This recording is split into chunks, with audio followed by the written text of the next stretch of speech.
and he's always happy and positive, and he has an incredible practice. Um, but you did do the Raja years ago. I think the first one, was it? Okay. So he did do it then. But if you do the Raja or you do any training at Anuttara, you can come back and sit in um, once or twice. Don't become a permanent fixture, always coming back, because then, once or twice is enough. And if you didn't get it the first time, you'll get it the second time. If you didn't get it the second time, you'll get it the third time. The idea is you're going to get it the first time. So what we do is we are going to explore yoga, and we're going to use the template of the Yoga Sutra of Patanjali. The Yoga Sutras of Patanjali are very terse little aphorisms. When you read them initially, they don't quite make sense. You have to really concentrate about what it means. And this is where the practice comes in. Even if the aphorism is a little bit dense and difficult to understand, your body already remembers what it means because you did it in the class. Or I made you, bring one leg over your head, and I kept you there for like 6-7 minutes at a time. And I was talking.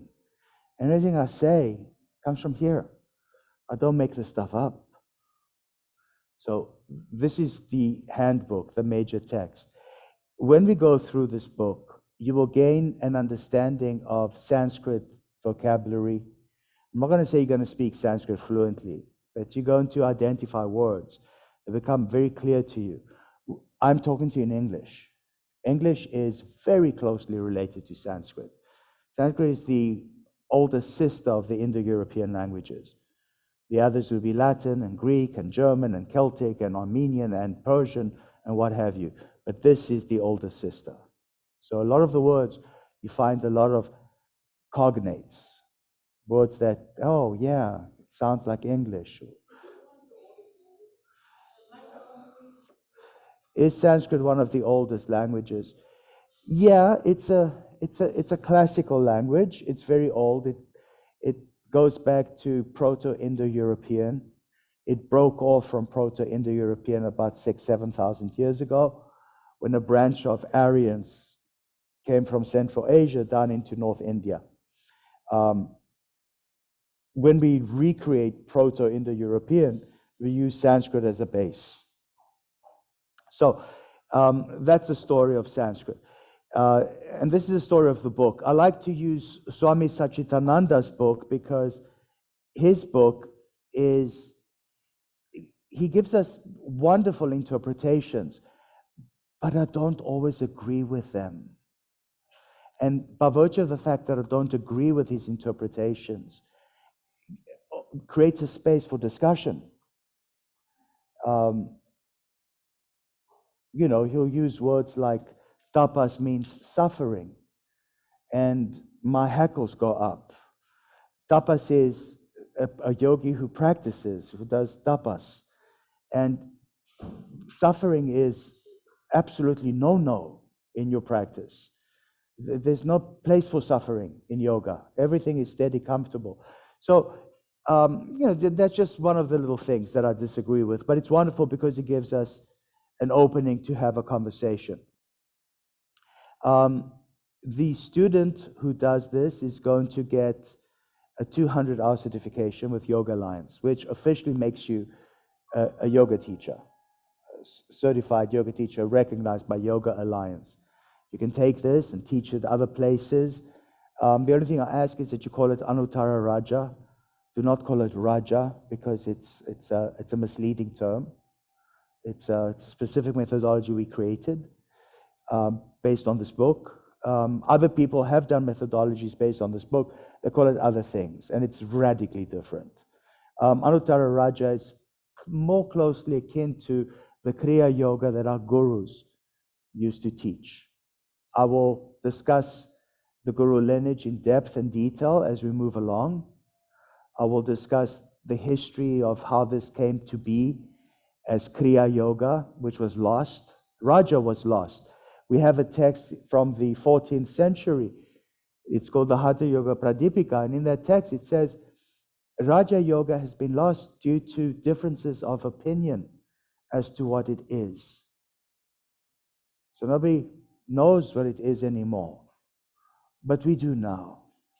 In 1861, Babaji appeared to our Guru lineage and reintroduced Kriya Yoga, which is Raja Yoga. And this is what we follow. And it's miraculous because when we act without anticipation of result, when we act without anticipation of reward, when we act with any expectation of payment or reaction, our actions are by definition considered to be miraculous.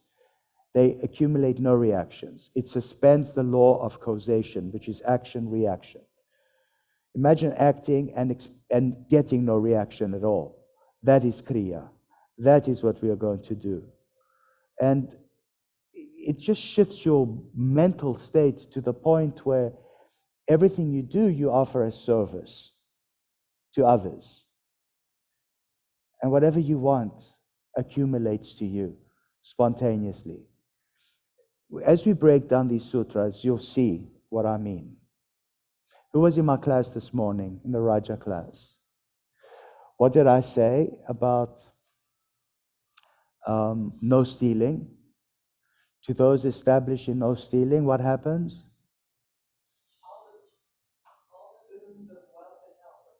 All the wealth of the universe accrues to you. So it's just all these things. It's a lot of magical thinking, but at the same time, it's also very scientific. It's called the holy science. So I'm going to hand out a book to each and every one of you who is here.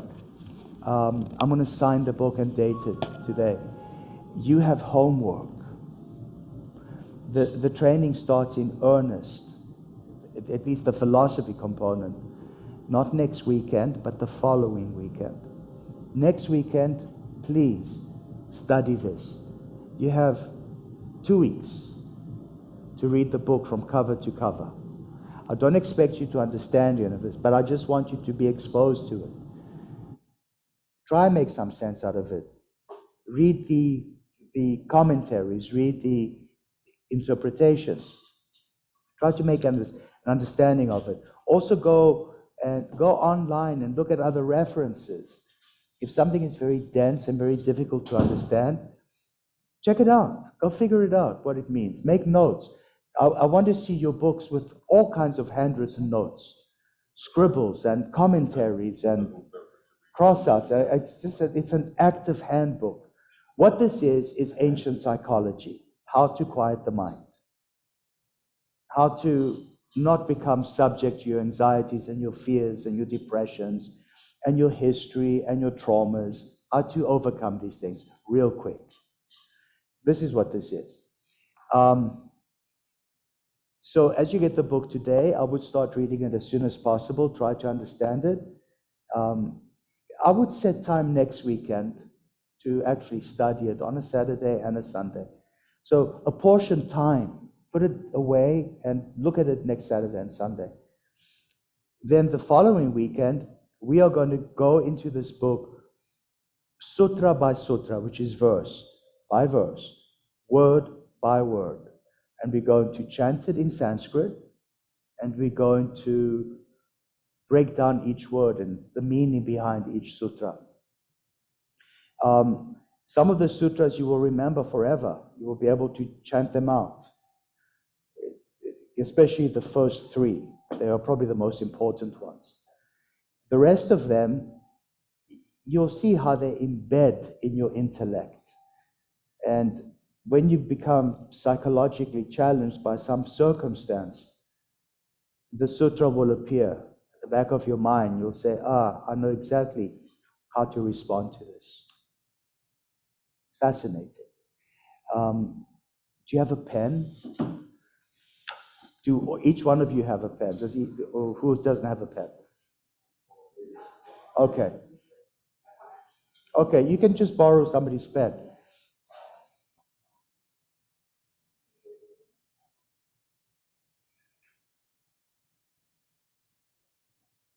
So come here, John,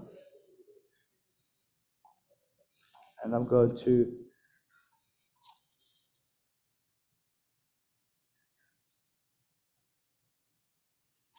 Yosh, Mr. Yosh. And today's 15th.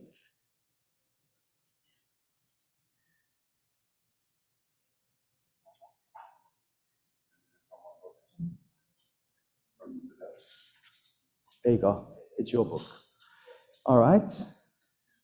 Book one. Mr. Hugh has his book. Okay, come, Jamie.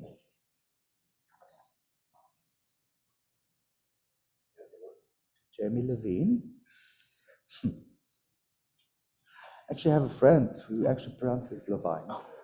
A lot of people do. Yeah, Levine, Levine.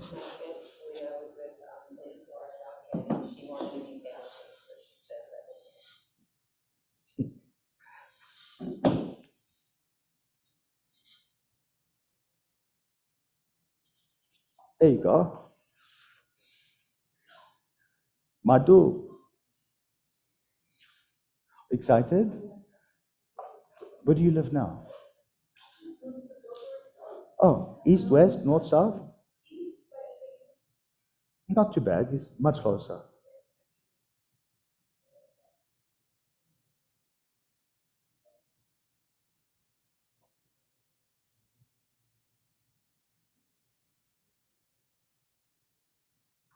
There you go. Congratulations. Nancy, do you have your old book? Okay, you get a new one. Come. Huh? Yeah. The minus, but oh, here.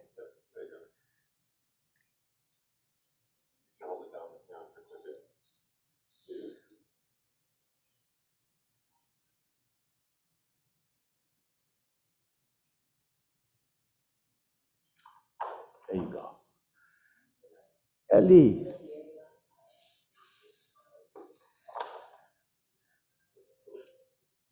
I'm excited you're doing this, Ellie.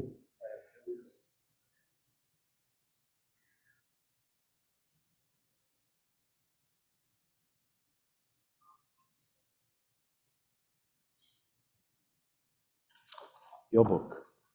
Congratulations. Mr. Hugh, you have yours. And then you, she's learning how to do all this, but she's in this training.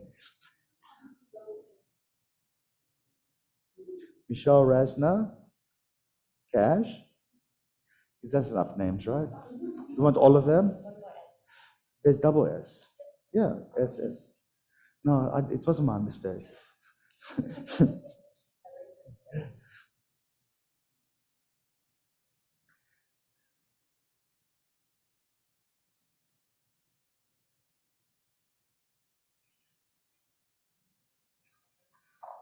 There you go. Whose pen is this? Okay, there you go. I don't need it, no. I have a chalkboard, I have markers, I have computers, TVs, all kinds of things here. Whose pen was it? Oh, what happened to the cap? Okay. All right, so remember, now that you got the book, study it, set aside next weekend on your own to study it in detail. Go from cover to cover if you can. The book is in 4 chapters. The chapters are called padas. Padas means feet. So there's 4 padas. And each chapter has to do with a specific type of yoga. The first pada is the chapter of samadhi. Samadhi means having achieved the highest form of attainment of yoga, the highest meditation. And it tells you what to expect, what to look for when you achieve such an exalted state. The second chapter is the portion on practice. It tells you how to practice. It tells you what kind of lifestyle to lead, what to eat, how to think, if you're going to take this path. The third chapter is the chapter on special manifestations, the special powers. Who has heard me in class speak of the special powers? And what do I say? Microphone, please.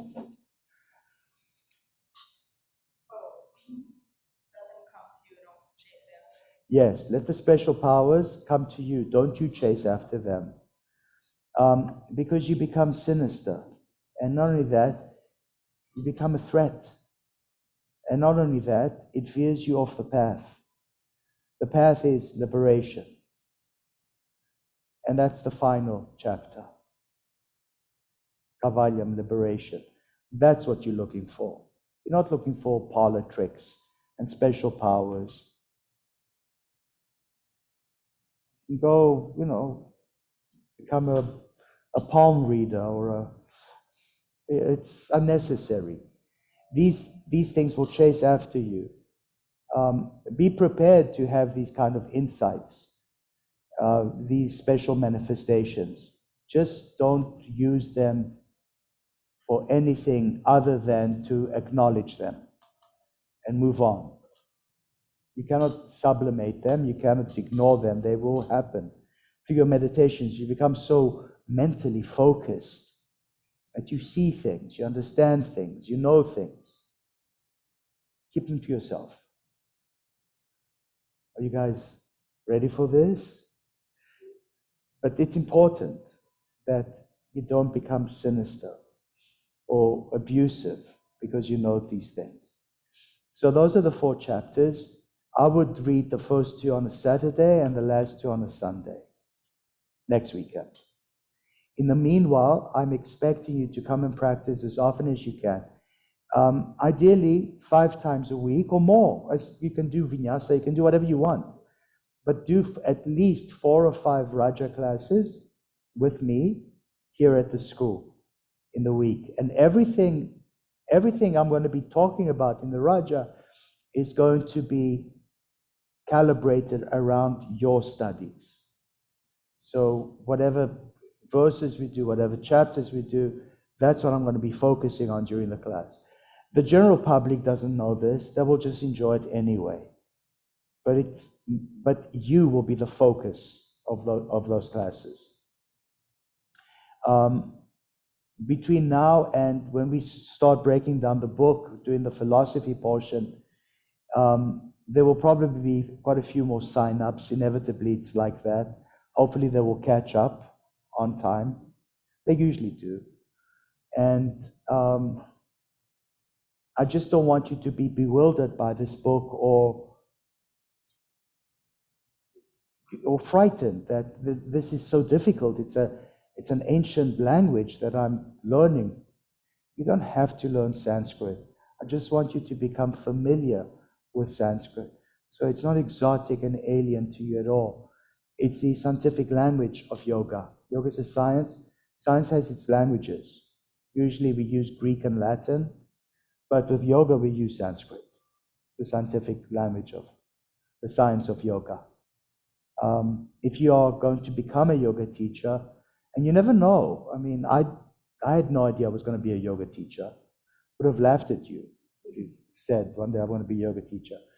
I find that Sanskrit gives you this veneer of authenticity. And it's not just a veneer, perhaps. Maybe it's deep understanding of the science. You know what you're doing. You know what you're talking about. You don't make this stuff up. Questions? So it's broken into 2 parts, right? Yes. The first part is the philosophy component, but it's an artificial division. I mean, philosophy is dry. Philosophize this. Try and remember it. It's like reading a text on psychiatry. It doesn't have value unless you put it into practice in helping somebody else. The philosophy only gets breathed into life through the practice. So I would like us to start with the practice. Like I said earlier, when you go to the next Raja class, don't go in there to zone out. Go in there with a totally different mindset. Go in there to tune in. Who zones out in Raja? It's like a trip. And your pupils get dilated and your eyes get glossy and you giggle sillily at the end of class. And I ask you if you're happy, and you are. And I beg you to drive carefully, please, and all that kind of stuff. It's not going to be like this now. You're going there as a student, not as a practitioner. Very different experience. If you want to have a little notebook or notepad with you during practice, because you have questions or insights or concerns, or mostly insights come through. It's like you download stuff that you don't know where it comes from. Write it down. It's a wonderful opportunity to discuss these things with the other students in these trainings. So when we come back, not next weekend, but the next weekend, you will have read this book. So we are not bewildered by the first sutra. Just read it. Try and understand as much of it as you can, and we'll get through the book carefully. Once we get through the book, we've completed part 1 of the training. Some people just want to do part 1, the philosophy. That's what they sign up for. They get a 100-hour certification. But every single time it's happened, they say, oh, I want to do part 2 now. I say, okay. And they stay for part 2. Part 2 of the training is we know the philosophy, we know the practice. Now we start to learn anatomy and physiology and bones and muscles and cartilage and gristle and all the anatomical structures that are accessed through this practice, mostly connective or plastic tissues, to the point where you will be very, very well versed in the anatomy of the connective tissues or the plastic tissues. You will know the names of tendons, the names of muscles, the names of bones. Also, part 2, you will learn the different sequences. The sequences each tell a story. Now, some of the sequences are very convoluted and difficult to remember. And I have a whole supply of them. You will find by that time the sequences, maybe 2 or 3 or 4, that you really enjoy. And we will learn those sequences, so that if you were to teach it to other people, you would be very fluent. And they would say, wow, this was amazing. Because you are going to be a 200-hour Anuttara Raja trained and certified teacher of Anuttara Raja Yoga. You've seen how it's changed lives, and you want to pay it forward. You want to be able to change other people's lives. I've mentioned in class that a lot of the local studios are teaching it. Some acknowledge it as Anuttara Raja, for which I'm grateful. Some are a little bit hesitant because, they don't want to give kudos to what they consider a competing studio. So they don't acknowledge it as Anuttara. They call it Raja, or they call it some nonsense name. But Anuttara is not a studio. Anuttara is a school. We have studios in the school. So what we teach comes from the school of Anuttara. Eventually, they will all call it Anuttara because we're not a threat to them at all. In fact, we're a production mill of teachers and knowledge and yoga that they can benefit from for their little businesses.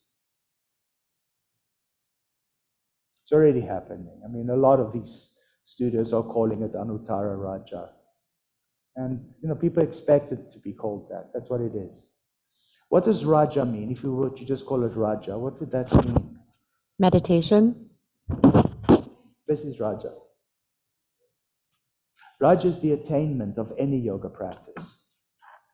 At the end of class, when you sit and you're all like happy and relaxed, that's Raja. You've attained Raja. It's an attainment of any yoga practice. But this methodology is Anuttara Raja. That's what you're here to learn. People from SRF, the Self-Realization Fellowship, which is the successor entity that our guru lineage created, especially Yogananda, their Kriya yoga practices. I've had people come to my Anuttara Raja classes from SRF, and they got emotional. I said, we recognize all this. We recognize all this. And I'm like, yeah. Especially when they see their guru plastered on the wall as well. You are from SRF. How did you recognize this? What did you see?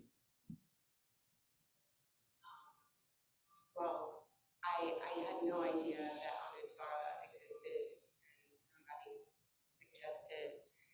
And the beginning of this summer, I went through something, and I had been going to self-realization fellowship for about 4 years, every Sunday, just Kriya, but meditating, no physical, and readings from the Bhagavad Gita and other religious material. And so someone said, just go to their Raja class. And I just showed up. I had no idea. And I was like, wow, it's super cool. And she was like, well, you can check out the back room. And I just walked back here. I'll cry, because last night the Raja sequence really did something very profound for me. So I'm really like humbled. But yeah, I saw him. It was beautiful. It was really cool. It was cool. But yeah. At some point, I will explain the mystical origins of Anuttara Raja. I shared them with you in the Bhakti training, but not now. Very strange, very mystical story. I don't know how much of it is true, how much of it is my wishful thinking, or just my delusions, or exhaustion. But it was a very, very strange event that happened to me the first time I taught Anuttara Raja Yoga. But I won't tell you now. Hold me up to it later in the training. And that's it. That's all there is as orientation. If you have packages or memberships, the desk will put a freeze on them so you don't get charged for classes while you're in the training, because classes are considered part of this training. You have to do 200 hours with me. 200 hours is a joke. You don't get to become an expert on yoga in 200 hours. So a lot of the stuff that you're going to learn is going to be through the practice, and that adds to the hours. I want it to be more like 500 hours or so. And it will if you really show up 3, 4, 5 times a week and practice. And then on the weekends, not next weekend, but the following, when we really start the philosophy portion in earnest, we are here from 3 in the afternoon till 9 in the evening, Saturday and Sunday. Don't miss anything, because if you miss something, you've missed the boat. You know, you will be bewildered. You won't know what, because it's cumulative and hierarchical, the sutras.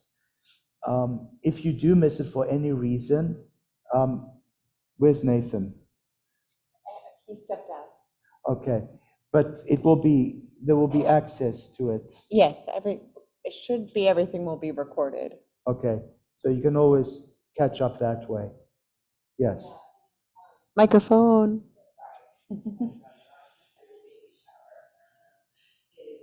November 13th, and I'm gonna have a discussion with her about it, you know, to see how she feels. And based on that, I may or may not miss that weekend. Well, there's provision either way, that you don't miss out on anything, because it's called FOMO. So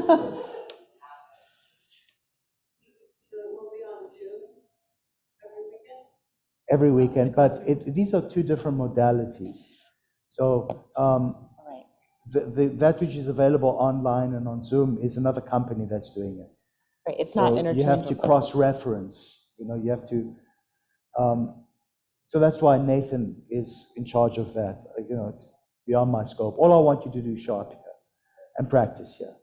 It's a commitment, but that's what the yogi does. The yogi commits.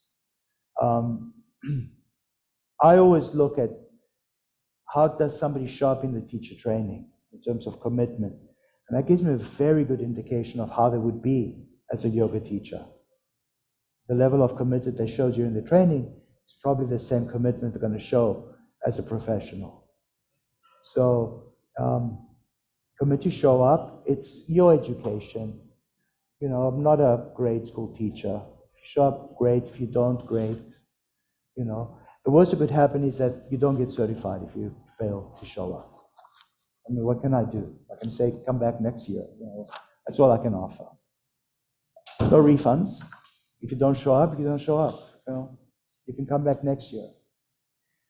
If I'm still alive, you know. Yeah. It's all an assumption. Yes, Jen. Can we make a WhatsApp? Yes, thread, you can do a WhatsApp for the- thing. Yeah. Just don't include me in it. Don't send me group text and don't put me in WhatsApp things. Yeah. But I'm here every day, and if you have questions, grab me or message me on Facebook or email me or text me, or you know, I'm much more accessible that way. Or just show up, I'm here. I'll ask if you're happy, and then you'll tell me you're not, and I'll sit and listen. What can I do to make you happy? I'm a pleaser. What can I say? Any more questions? Yes, I had a question. For taking the weekly classes, are any other teachers within the Shala that you recommend as well? Sean. Okay. But try with me. Of course. Nancy, who lives up in Delray, where do you live, Boynton? Lake Worth, even worse. She said to me, Philip, you know, it's far. Can I practice with your Anuttara teachers at our old location in Delray? And I said, absolutely. And I said, Jessica is a good choice, Barbara is a good choice. The others are all very good. It's just that practice with those who are true to the method, who don't try to mix and match so that the story becomes gibberish. Jessica is a good bet. But practice here, you know, this is where your membership is, you know, ostensibly frozen, precisely so that you can show up here to practice as often as you can. Saturdays and Sundays, I would just show up, practice in the morning, go have lunch, come back at 3, and you can use this room in between, you know, just as a study hall. That's what it is. The light is beautiful, you can read. And there's a library, you have access to all these books, just put them back. That's it, make use of the facility as a training center, as a center of education, which is what we are. Anything else? Are we meeting tomorrow? It's unnecessary. Okay.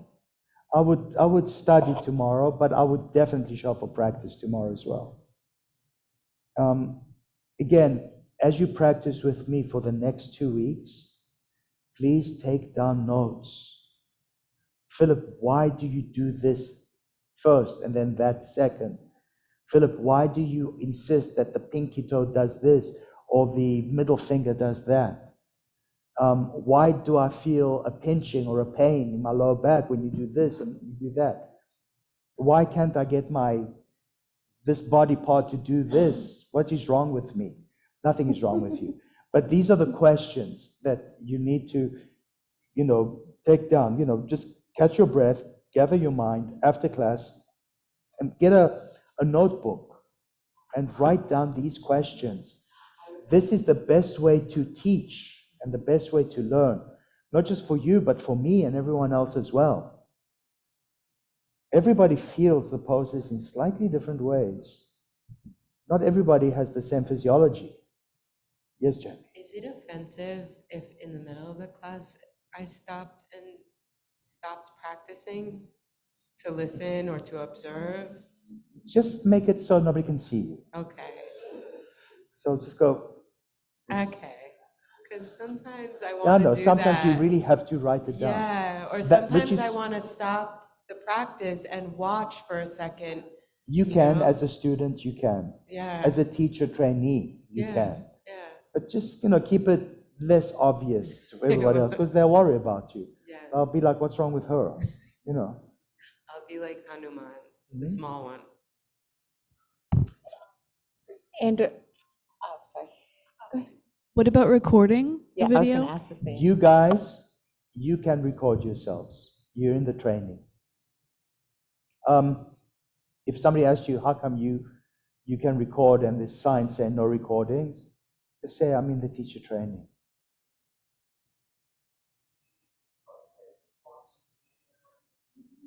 You can put your phone very strategically, To remember the flow. just very strategically, less visible. Yeah, yeah. And also find your way closer to me. Don't hide in the back of the room. Come closer to me. Good luck with that. Some of them, apparently. And if I let them to my left or my right just once, I'm married to them for the rest of my career. They're going to be there. So I usually invite people next to me. But I invite all of you to come closer to me. Not on top of me, but where I can make eye contact with you. And usually that eye contact is because we were discussing it the day before. This is why I say it, this is why I do it. It's all part of educating yourself to this. This is not just poses and posturing. It's everything. It's history. It's anatomy. It's physiology. It's philosophy. It's politics. It's everything. It's the science of everything. We're going to study comparative religions. We're going to study comparative linguistics. It's the science of everything. It's a deep dive into the humanities. Who has a degree from college in humanities of some sort? LLB? What did you do? LLB? History and philosophy. So you appreciate all this because who has an art degree or a teaching degree or some kind of degree? What do you have? Well, I've changed my major about 8 times. Oh, But I acquired a degree in liberal arts, but studied education, biology, sociology, and psychology, as well as culinary school. so this is right up your alley. Yeah. The liberal arts the humanities is exactly what this is a study of. It's a crash course in liberal arts, which is nice. It's what is needed by most employers. They have technicians, but they have very few people who are astute in the humanities and the liberal arts. And they are the people that ascend up into corporations because they know they have emotional intelligence. They know how to deal with people. They know how to deal with them cultures. They have social intelligence, not just skills, but social skills, which are vital. And they are lacking. And there's a huge need for these things. And you will fill this need in your capacity. It'll happen over time. You have no idea how it will manifest, but you'll see it for yourself. You have to deal with it as an attorney, Nancy, every day. You have people from all walks of life coming in, and you have to find some kind of affinity with them. You have to be familiar with where they're coming from, so you can understand and help. So that's that. Anything else? Ellie, you seem skeptical. What's up? Excited? Good. Ellie brings all his cousins. Do they enjoy it? They get it, right? Okay. Grab the mic, please.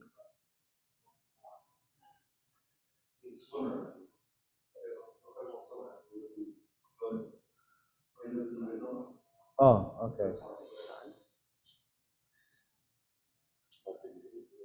Mr. Yosh has also been coming to my classes for years now, ever since Deerfield.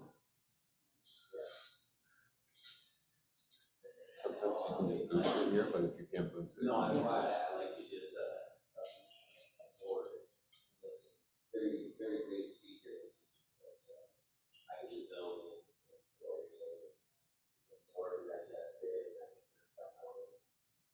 I'm super excited to be here. I've been coming on and off.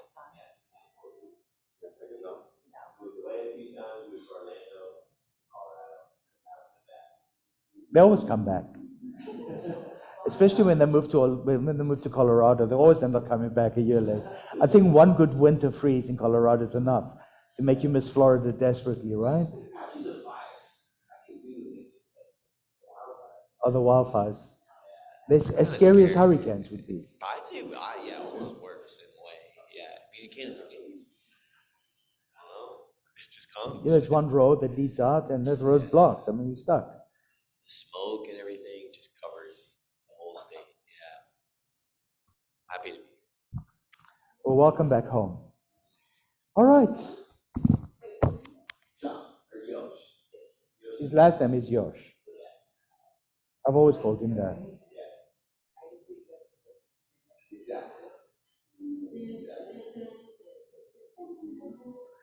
And then at some point, the others will show up. Mano, Devika, there's a whole bunch of people that have expressed interest. They usually show up, you know, a week or two into the training. It always happens this way. So we'll see. All right, guys. Who's showing up for practice tomorrow? Who's officially in the training? I don't know what flow we're going to do tomorrow.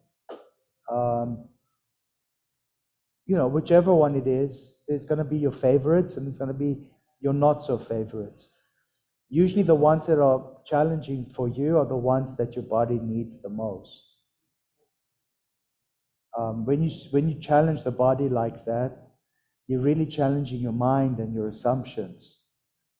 And your body tenses up and the mind is tense. And how do you relax the mind? Relax the body. That's what you're going to learn. So you become pliable. You achieve what is called neuroplasticity, the ability to overcome ingrained thought patterns and behaviors, addictions, bad habits, whatever it is that you're struggling with. First, you acknowledge how this manifests in the body, consciously relax the body, and the neuroplasticity happens of its own accord. In the anatomy part, the part 2, we're going to get deep into these plastic tissues and how magically they respond to gentle stressing, gravitational and electromagnetic stressing, and how they respond positively to in the sense that they function literally as vast extensions of mind. And this book teaches you how to quiet the mind. That's why we have to do the physical component, because the whole body and the energetic field around it is mind. It's not just your brain. Thank you, everyone. Do you like the droning sound? This will be all the time in the training. As we chant the sutras, the drone it's basically a tambura sound. And it creates theta brain waves so that it lessens hysteria and fear and anxiety.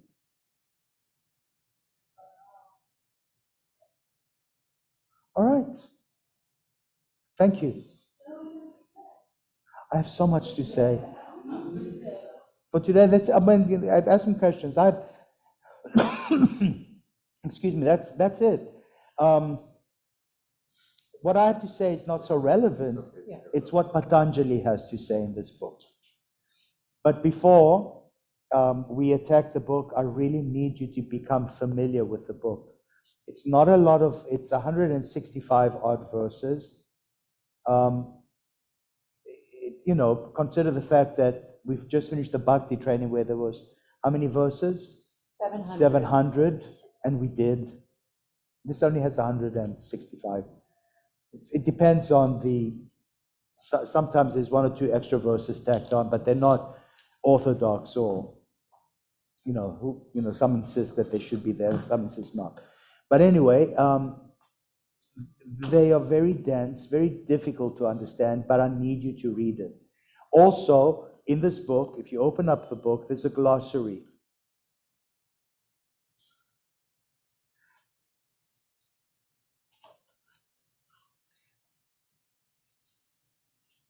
It helps you to understand how to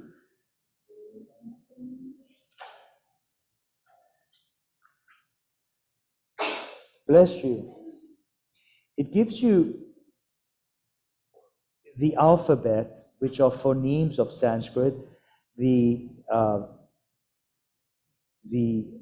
54 bija sounds. I'm not expecting you to learn these things, but again, I need you to become familiar with these things. Do you guys see it on page, I think it says page 18 in Roman characters at the bottom, right in the beginning of the book. Yeah. It's in the beginning, it's the guide to Sanskrit. That one. Again, I don't expect you to learn how to read the actual Devanagari script, but become familiar with it so that it's not just a bunch of squiggles on a page. So that it is very good for your intellect to learn new things like this. And it's exciting. For instance, the vowels, page Roman numeral 17. You see there?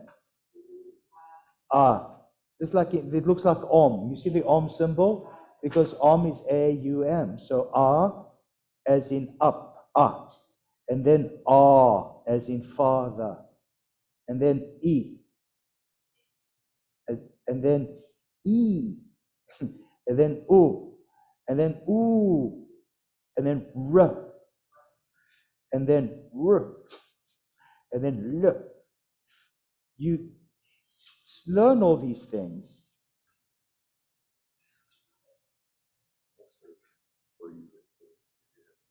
When you open up the book, you have the first chapter, the portion on contemplation, samadhi.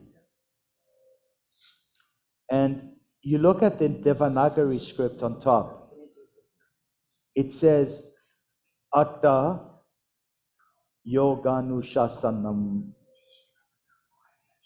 It also has it in Latin transliteration. The Latin transliteration is called IAST, Internationally Accepted Sanskrit Transliteration. There's a way to write Sanskrit out in Roman script in a way that anybody who can read Roman or Latin alphabet pronounces it the same way. Just look at it for a second. Can I go to the bathroom for a second?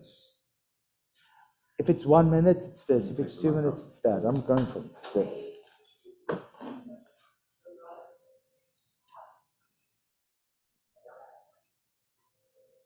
Unless you want to record me. That'd be valuable.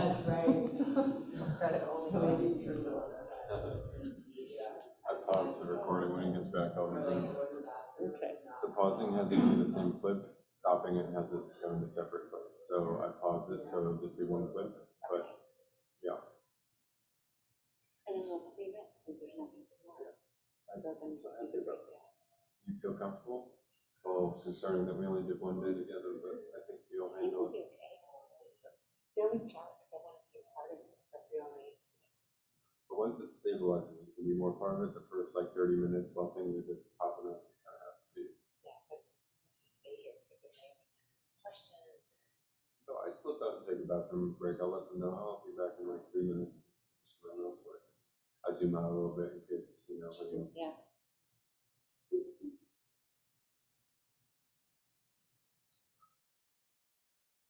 interesting. account doing this weird like Zoom thing. It's waiting, it wants to focus on something, and since there's mostly light, The it's not wall gonna is focus. confusing. Yeah.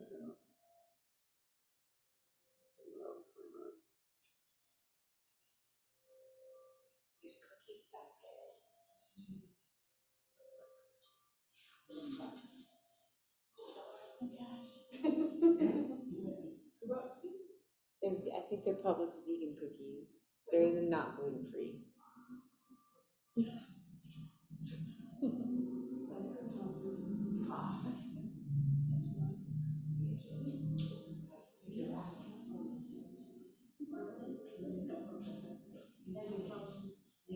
Dr. Phil.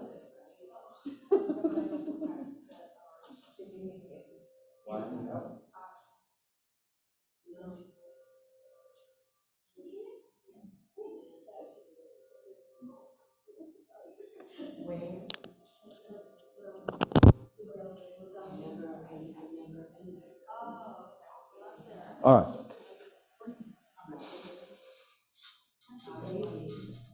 So look at the Devanagari script. Calm versus stuff.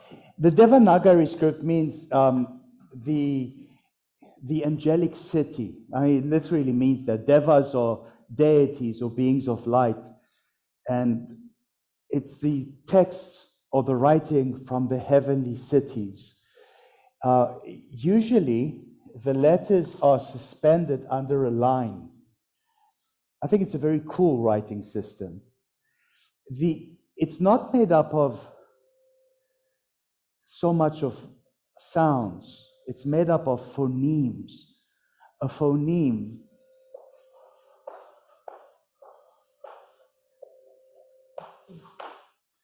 is when you have the alphabet broken down into this, like ba, be, bi, bu, bo, bo, bu, and so on and so on. And each one of these phonemes has a different letter. It's not that alien. Devanagari comes from the Phoenician script. Phoenicia would be that area along the Israeli coast and Lebanon. And there, the Canaanites, the Phoenicians, basically the same types of people, the ancient Hebrews, also very close relatives, they came up with an alphabet. And that's where we get the words from. Alpha, bet. It's from Aleph and bet. Aleph, of course, is a cow. You see her eyes? And bet, I think it was like this, is a house or a temple. This is what the ancient Phoenician script was like. And all the way in India, they used this basis to create not an alphabet, but to create what they call an abugida.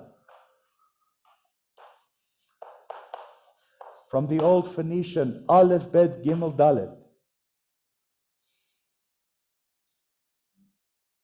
Isn't that cool? You have it in Arabic, in Lebanon? Yeah. Yeah. It's Aleph and Bet, the cow and the house. Now the cow and the house, in front of the temple in Jerusalem, there was a cow, a big statue of a cow. In front of every Shiva temple in India, there's a big statue of Nandi the bull, or a cow. What's your Namadiksha, Nancy? Nandi. Now most people would be, how dare he call me a, but it's Nandini. Or it represents the keeper of the temple. It represents the congregation. It represents the devoted ones. Because a cow is a very devoted being. So it's the very, very first letter of our civilization. There's other writing systems, like the pictorial writing systems of China and Japan. There's the ancient Egyptian writing, which were hieroglyphics. But this is the system that the Phoenicians developed that is the most popular around the world. And Sanskrit is one of those systems. So, where's my my wiping away thing? The blue, that will work. This little thing. No, this is for. Is there a wet one? Okay.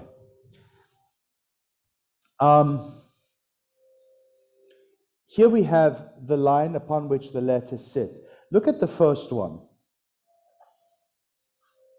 Ata, which means now. The A has morphed in Sanskrit. Even though it was initially like this, the Greeks turned it upside down and turned it into this.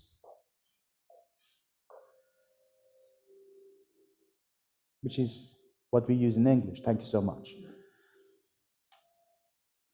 And the B became this, or this. So it changes, but you can break it down and you can see where it comes from originally. So here we have the first word, atta. What does atta mean? Now.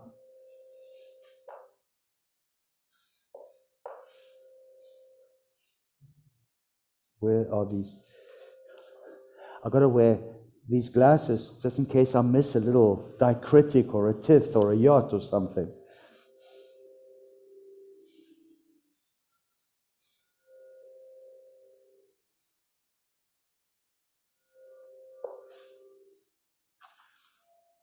This is atta, which means now. It's not atha, but atta. You actually pronounce the H. And then it says yoganushasanam. You'll recognize the word yoga in the Devanagari.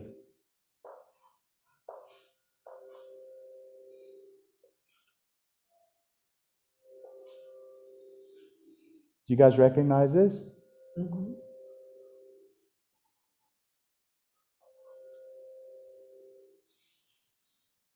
You see how it works? The Y is almost the same. And so on and so on. So familiarize yourself with these phonemes from the Devanagari script. I don't expect you to learn them off by heart, but if you do, wouldn't that be awesome? Yes. Huh? I think it would be awesome. You can actually write Sanskrit, and you can read in the Sanskrit. Very easy, actually, once you get to learn those 54 letters. Each letter has a male and female aspect to it. It's crazy. How much does 54 add up to 54? 108. 108, which is the magic number in Sanskrit. It's 108 everything. 18 is the life force, 108, 180. Everything between 1, 8, and 0, any combination thereof is sacred in the Sanskrit tradition, but also in the Hebraic tradition. These are sacred numbers. You're dealing with numbers all the time. It's our way of communicating with the divine. We can only communicate with the divine not so much through alphabets and words, but through the power of numbers. No matter where you are in the universe, 1 + 1 equals. That's a weird universe. It's always, the numbers are always consistent.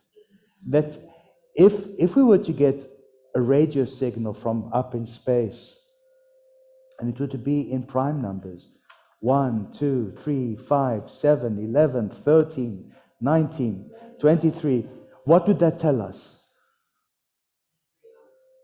It would be an intelligence, because those are not naturally occurring numbers. An intelligence would have to figure out these numbers. There are numbers that are only divisible by 1 and themselves. That's it.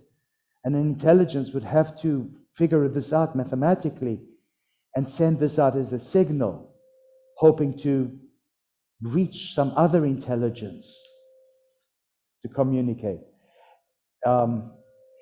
These are very, that's why the Abugida is called the angelic city writing. it sends you to another universe. It's profound, yes.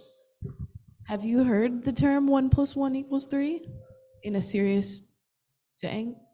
Yes, I have heard it. Yeah, perhaps in an alternative universe, it does add up to 3. I don't know. But what do you know about it? Microphone.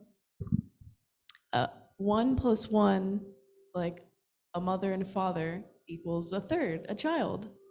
So Oh, the I power see. of 3 in that aspect Okay, of creation. Oh, beautiful. Okay, those are generative. They're called generative numbers. Okay, all right. So the first verse starts with the letter atta, with the word atta, which means now. When does yoga begin? Now. Does it begin tomorrow? When does your yoga training begin? Now. Go to the back of the book. What's the last word in the Yoga Sutra? Now, the sutra is not just a compilation of ancient psychology. It is considered to be a revealed text. It's supposed to be a spiritual. Iti, thus, or this. Now thus, or now this. That's it. Between now and this is what you're going to get. All of this. Ata, iti. The next verse, the first 3 verses you're going to learn off by heart. Yogas, Chitta, Vritti, Nirodha. So let's look at the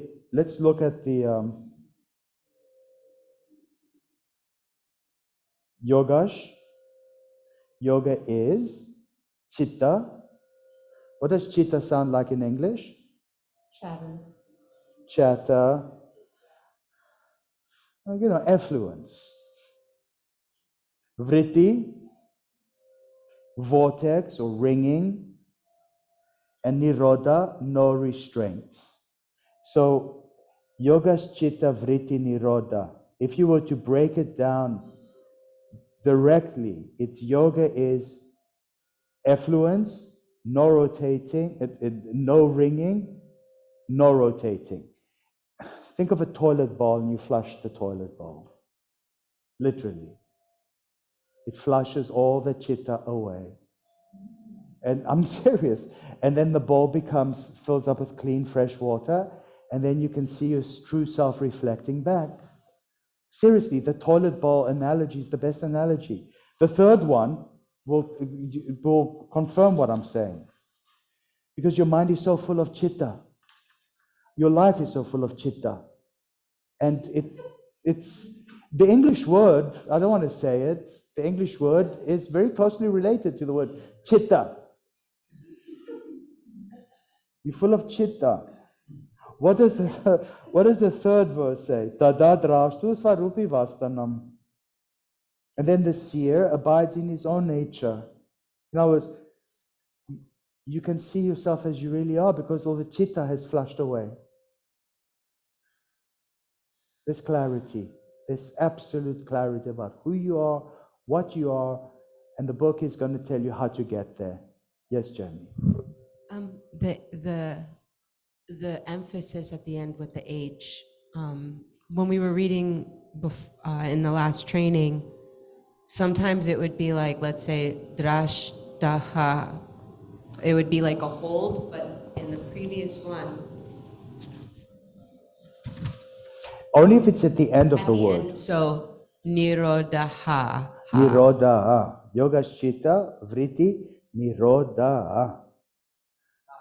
Yeah, that's called a visarga, an echo. You're going to learn the basics of yoga grammar, the concepts of visargas, echoes, and sandhis, compounding of words. Don't worry about it now.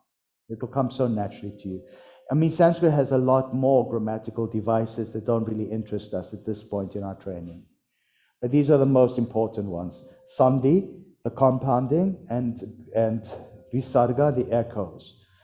The echo is basically like a full stop, a period at the end of a verse. Then you know the verse ended.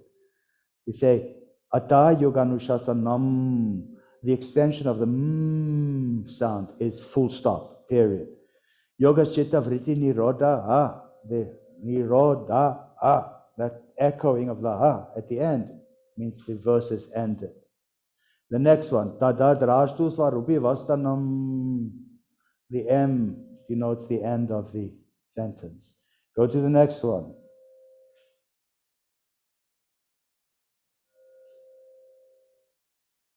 Riti, saripyam, itaratra.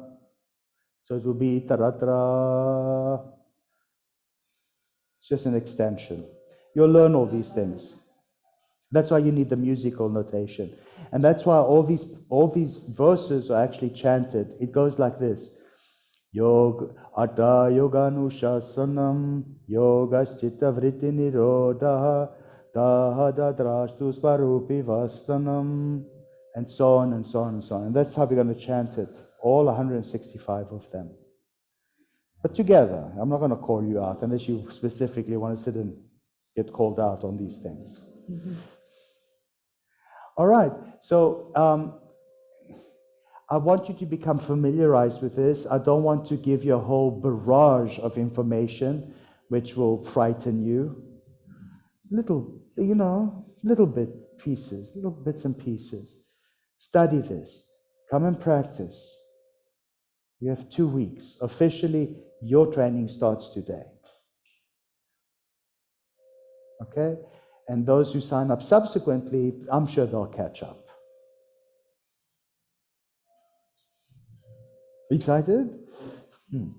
So study the book. Don't just go through it perfunctorily, like, oh my God, another verse, another verse, another verse. Go through it and, internalize as much of it as you can. And also understand the chapter it's coming from. The first one is Samadhi. Here he tells you what you are going to get from the practice. The second chapter, how to get there. The third chapter, the warnings of all the special powers that will come through. Be careful with those because they're very attractive. That's not the point of your practice. The fourth chapter is the point of the practice. Liberation, Kaivalyam. The idea is in the yoga tradition that you are of the world, but not of the world. You're in the world, but not of the world. What great sage spoke of that? Be in the world, but not of the world. Yeshua. And the yogi is exactly the same. You become what he called in the Bhagavad Gita, a Jivan Mukta, a liberated soul. And then in the other text, he gives us an indication of what a liberated soul is like. Somebody who goes about his business, who goes about his life, but is not attached to outcome at all. Someone who sees life and death with equal vision, victory and defeat with equal vision. Somebody who maintains emotional and physical stability and equilibrium, no matter what the circumstance. Someone who is not circumstance-driven. What is a person who is circumstance-driven like? External circumstances will decide whether such a person is happy or not. A Jiva Mukta is somebody who is not circumstance-driven. It doesn't depend on circumstance for his or her happiness. That's it, and then you die.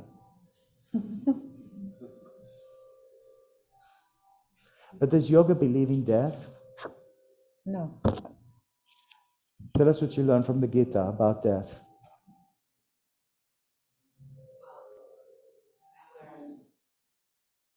A lot of things, but I'll say in this briefly, I learned that I am actually just a witness of my body and my mind.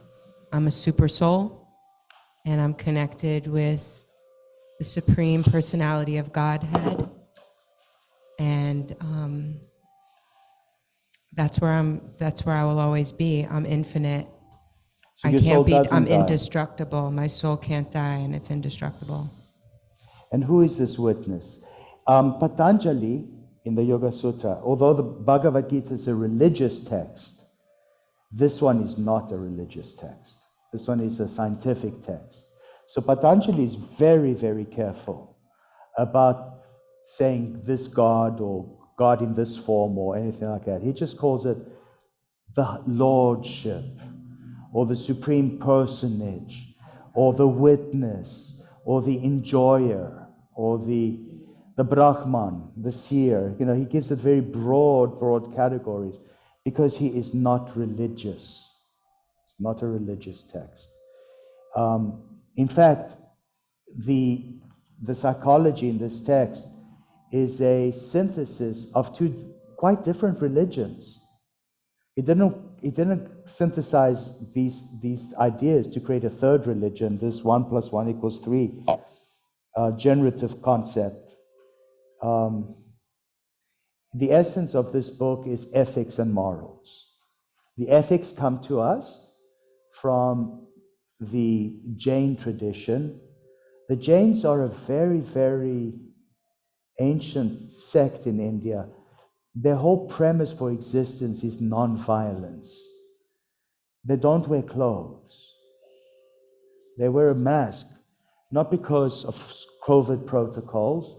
They wear a mask lest they suck up an insect by mistake and cause damage to an insect. And they don't wear clothes in order to be humble.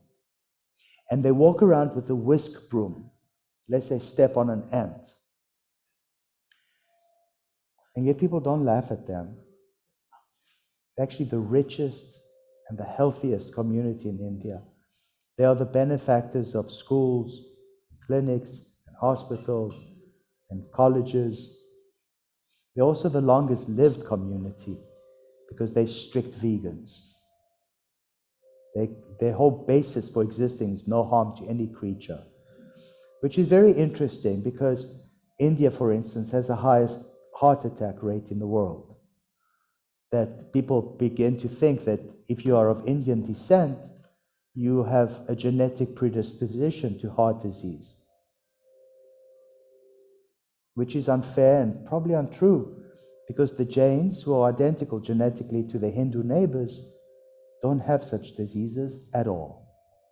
It has to do with their lifestyle. So here he will describe lifestyle, but only to a slight point. He doesn't want to barrage you with any point of view. He just wants to expose you to a point of view. It's all your decisions. That's part of being a Kaivalyam, or liberated soul. He's going to go into exquisite detail about that at the end.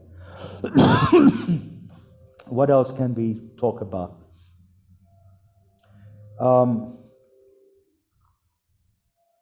The portion on practice, the second chapter, he will advise you how to practice, what to expect in the practice, what not to do in the practice, what practices to avoid, what to look for in a yoga pose. It doesn't go much into yoga poses, except to tell you what to look for. How many yoga poses are there? Millions. Yeah. And sometimes students go up to a teacher and say, is this a yoga pose? Is this a yoga pose? And he gives you a test to tell you whether it is a yoga pose or not. So we're going to look at that test. In fact, you're going to use that test for your practice as well. It's very important that you understand that test. The Vibhuti chapter, I told you all about that. It sounds supernatural, some of the things he says you can accomplish. But as we develop scientifically, everything he describes in there has already been done scientifically. Things like invisibility cloaks, things like overcoming gravitational force, things that even 50 years ago would have been excessive, that now are within the realm of possibility.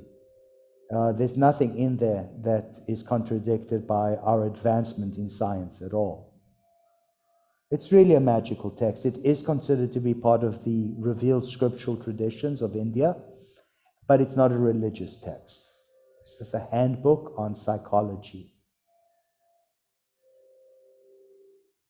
You have a lot of homework to do. I'll see you guys tomorrow.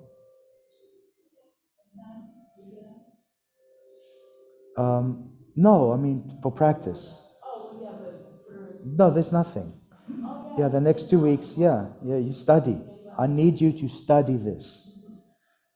If you don't study it within the next 2 weeks, when we break it down, you will be bewildered. I need you to be familiar with how to pronounce, with each chapter, each verse. Not learn it off by heart, but enough where you can have a good conversation so that I don't have to explain the basics, that you already know the basics. Who has read this book before? You have? Yes. For fun? Not this specific version, but I've studied the sutras. Ellie, you had a question? Grab the mic. Keep putting it back down. Do you recommend anything else besides yoga practice here for the physical aspect? For what? For the physical aspect. Do the practice here. What other physical things do you do?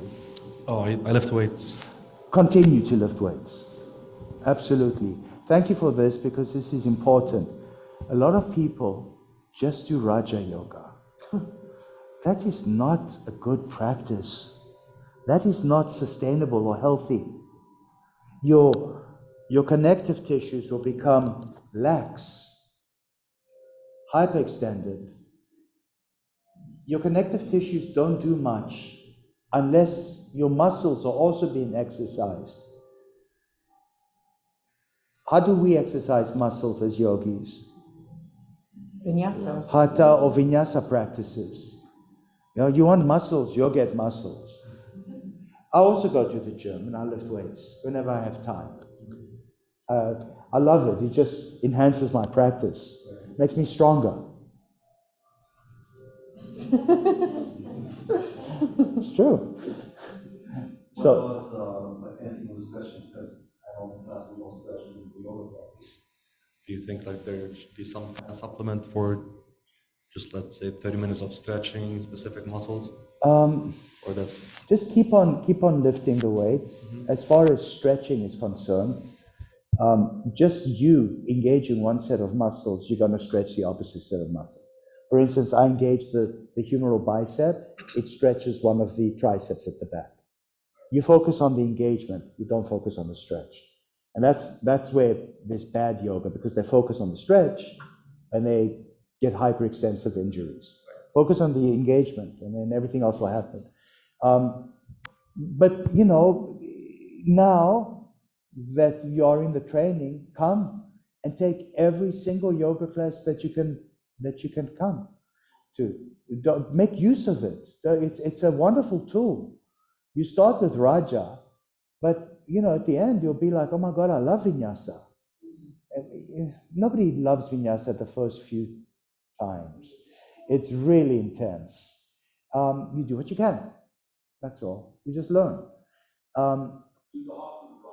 Do Hatha to Raja at 5 o'clock. It's a little bit of both. Hatha's nice too. If you do do vinyasa, and this is Yoga Sutra. This is not just Anuttara Raja Yoga. This pertains to all kinds of yoga. So whichever class you do, this is appropriate as the philosophy behind it. I don't think anywhere here he says anything about connective tissues. He doesn't. It's all about quieting the mind. Vinyasa quiets the minds for some people. It definitely quiets my mind. And there's no time to think. The next pose. And the music goes, boom, boom, boom, Boom, baby, baby, baby, yeah. baby. It's a dance. It's like joyous. It's vital. It keeps you young. It's fun. I know Nancy loves it, right? Microphone. Do you like it? I love it. I love it. And actually, I'm so inspired. Since coming to Anuttara, to the classes, last night, I found on this app Insight Timer. I don't know if I listen to it every night. I have like either healing, like bedtime ragas, or something. And last night I found the story of Shiva and Sita. And the story, Sati, sorry, I'm learning. Yeah. Shiva and Sati, and When this you woman. said Sita, I'm like the wrong girlfriend. Oh. Yeah. Sorry, else's guys. girlfriend. Yeah, Jerry Springer. Anyway, so I really enjoyed listening to the story. It was so beautiful. I cried. I didn't fall asleep. I listened to it till the end, and I just can't wait to hear the story. The cosmic dance, and it's a love story, and she woke him up. I mean, if you guys know the story, this beautiful woman was sent by other two gods, which I don't know how they came from space and time in different places, but it was it was amazing. It's beautiful. I feel so good about this. What did Sati say? She was dying in the funeral, in the flames of the funeral of the horse sacrifice. I will be reborn to a family that respects me. Don't worry, guys. All these stories we're going to look at. There's so many stories. In these few weeks where we study this, we are going to literally be studying so many things. 5,000-6,000 years of yoga history. Easy. Do you guys want to start the history today, or do you just want to wait until we want to start? Now you're here anyway, so we might as well start this.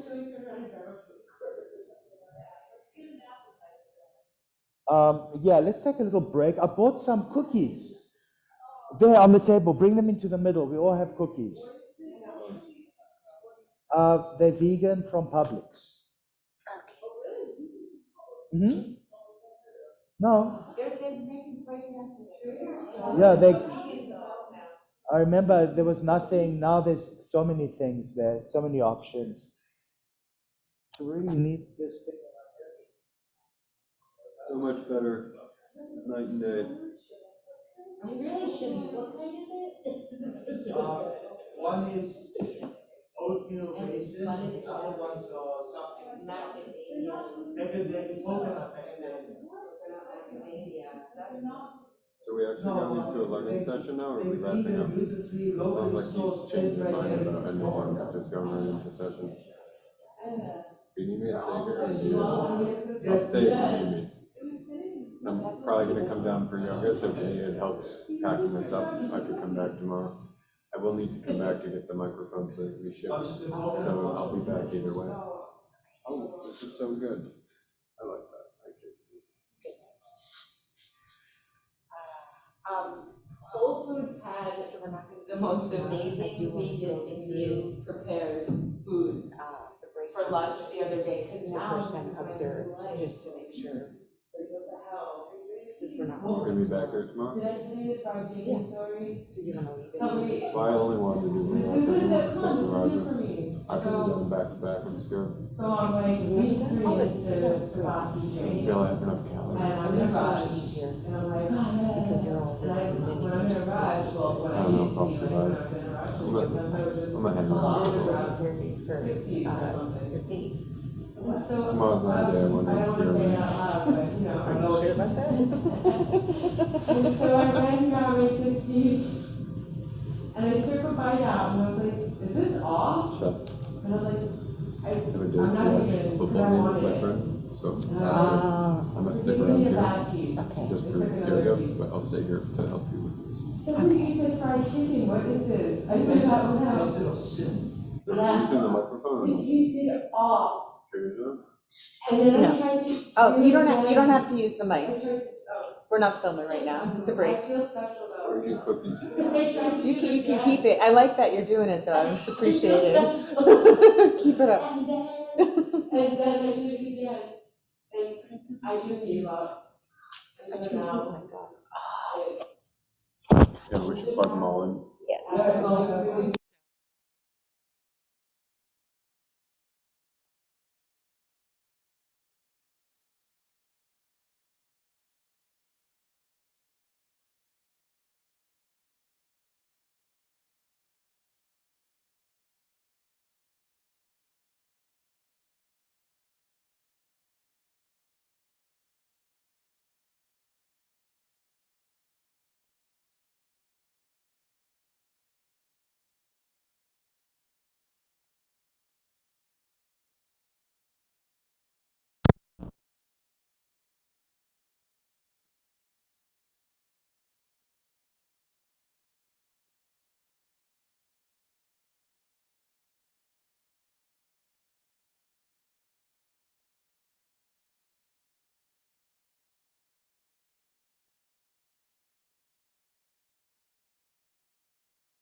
We're about to start teaching again. It's, you can put that.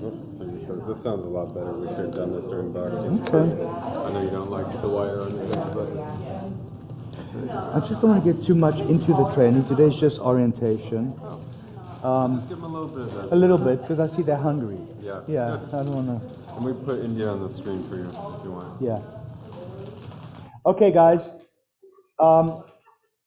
Here's India on the screen there, and here's India on my thing. I think I'm kind of close.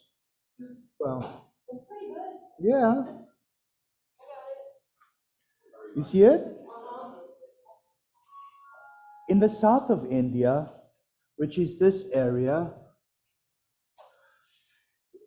the people here speak languages called Dravidian languages. They call themselves Dravida. And the languages that survive to our days, Dravidian languages, are the most common one is Tamil and Telugu and Malayam. They are languages that are not at all related to Sanskrit.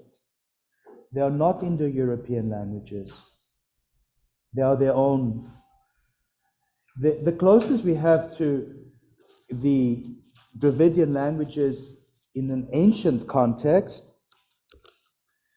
would be the Elamite languages that are mentioned in the Bible.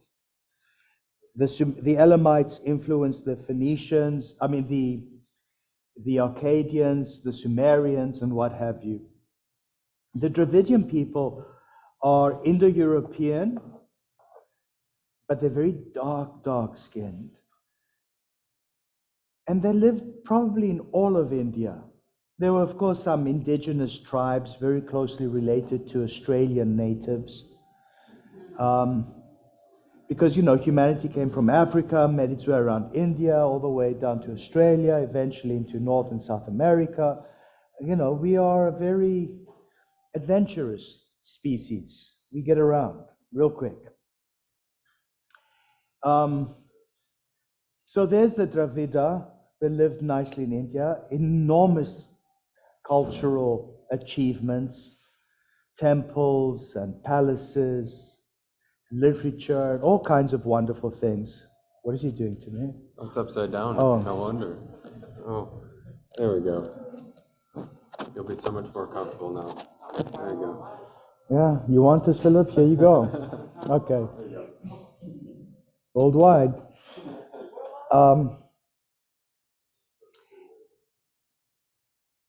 About 11, 10, 12, we don't know for sure, 1,000 years ago, tribes of Aryans, started coming in from the north. We don't know if they came in as invaders. We don't know if they came in as co-inhabitants. We don't know what the story is. But we do know this, that when two civilizations meet, there's going to be a problem. Don't we know this? Somebody is going to claim something, and somebody else is going to be displaced. Happens. These are the Arya. We get the word Aryan from the same root. We get words like Aristotle, aristocrat. Arya means noble. All these people call themselves noble. If I go to Africa and I ask a tribe, what do you guys call yourselves? They say, we are the noble people. Of course you are. Or you ask this tribe, what do you guys call yourself? We are the glorious ones. Of course you are. That's how they all name themselves, the Arya. They are the people that got onto a horse and started riding a horse. They are the people that put a chariot on wheels and they started to conquer all the lands. Very aggressive, very warlike. They sort of look like Mr. Yosh. They way predated. The Mughals and the Mongols replaced them, but they were originally there. In fact, they occupied the area which today would be part of Xinjiang province in China, and all that area. They're probably the Scythians. Scythia would be the southern region of Russia. They are the same people that made a westward leap towards Ireland as the Celts. They became Germans, they became Slavs, they became Armenians, they became Greeks, they became Latins. It's from this group of people. And they met the Dravida of India. And the most amazing thing happened. We don't have a history of conflict between them. I don't know how they sorted it out, but the Dravida are matriarchal. They believe in goddesses. The women have a lot of power. The Arya are patriarchal. They're all warrior castes, and the males are dominant and in charge. And they believe in gods, warrior gods, thunder gods, and warlords. And these guys believe in the Earth Mother, They were very peaceful, the Dravida. They planted seeds into the earth, the mother, and the mother provided sustenance and food. And this was their whole lifestyle. Was it split as equally as you're displaying? Because it looks like it's almost half of India was patriarchal. Well, and most of almost it was Dravida, but they were slowly sent south. half. Okay. Or at least they survived mostly in the south. The gods of the Arya were gods like Rudra, the thunder god, Varuna, Indra, Vishnu, all male gods, very male dominant. The gods of the goddesses of the south were more like Durga and Kali. So what they did was the gods of the Arya married the goddesses of the Dravida. They got married, and everybody lives happily ever after. So for instance, Brahma, the creator god of the Arya, married Saraswati of the Dravida. Vishnu married Lakshmi. Shiva married Parvati. Isn't that cute? I mean, it's very simplified what I'm saying, but that's basically the essence of what probably happened. They created a union, and that is why every god has a goddess, but they're not wives or girlfriends, they're called consorts. It's a critical difference. So the confluence between the Arya and the Dravida produced an enormous flowering of civilization. Yoga is a result of that. Indian music, even Sanskrit is a result of this confluence. Sanskrit is an Indo-European language, but it has enormous Dravidian influences. Every time we use the retroflexive words, like the sounds like d, l, d, n, r, like that, those are Dravidian sounds. No other Indo-European language has sounds like this, but Sanskrit does. Not only does Sanskrit have these sounds, Sanskrit depends on these sounds to be understood. You have to learn how to pronounce Sanskrit properly. Sanskrit is a divine code language. When you chant from the Vedas or from the sacred text, you better chant it correctly, because if you chant it with a bad pronunciation, it's a bad spell, comes back to haunt you. Hebrew is a divine code language. When we chant from the Torah, you have to learn how to chant it properly in Hebrew. Classical Arabic, if you chant from the Quran, you have to learn how to pronounce it properly. You don't put a horrible accent and think.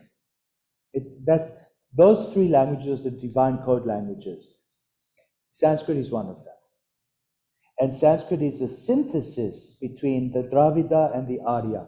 The word Sanskrit itself, the close derivative from Greek would be syncretic.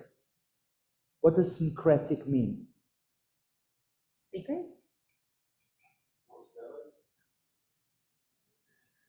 Syncretic, they were blended Okay. together. That's what Sanskrit means. Syncretic. Sanskriti. Syncretic. It's in the word that we get to know it. So I don't know if people really spoke Sanskrit. I think the priests made it up. They created a divine code priestly language that only the priests knew how to speak or chant, so they can retain their special position in society. The priests are at the top, always the priests. The Houris in Lebanon, the Kuris and the Houris, the Cohens, Levites, yes. You see how it works? The priestly castes are the top. In every society, the priests withdraw the support from the kings fall. The kings have no. If the priests don't like them, it's over. All right. So this is the story of, I don't want to say racial makeup, but linguistic and religious makeup of what became India. Yeah. Mahabharata start? Mahabharata. It must start a little bit after all this was settled down. Because I just started reading it some, It's and about 9,000, 10,000 years it ago. starts off with a marriage. I really don't understand it yet. I'm just gonna keep going on. But yeah, is it the idea? Does it start with the gods and goddesses marrying each It other? starts around that time. So I'm gonna read about the starts of that. Cool. Pretty much. So that gives us the idea of Sanskrit, meaning syncretic, as a divine code language. That is why we must learn how to pronounce the words properly. Otherwise, we chant out in Sanskrit and we mispronounce the verses, bad things can happen to us. It's like Harry Potter. Who watched the Harry Potter movies? When they learn all the spells, how did the teachers insist? You better learn to say it properly, otherwise it comes back to haunt you. It's the same. These are spells and incantations. Guys, what we are studying is ancient. There are places in the world where they would take me away for teaching this kind of stuff. Don't worry, you're going to hear this again. I don't want to overwhelm you with information, but this is just orientation. So I'm orientating you as to ancient India. How's that? Now, in India, the prevailing religious idea that sustained over time are the religious teachings of the Vedas. The Vedas are the books of knowledge, very ancient texts, older than the Torah. Veda. First Veda is Rig Veda, the Veda of praise. Second one, Yajur Veda,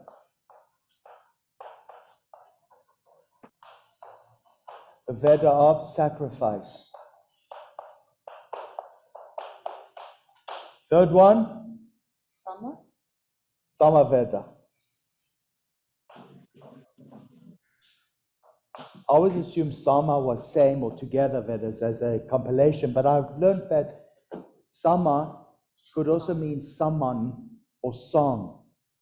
So Sama Veda might be the Vedas of songs. Just like in the Bible, the book of songs and psalms and all that. And four is, anyone? Arthava Veda.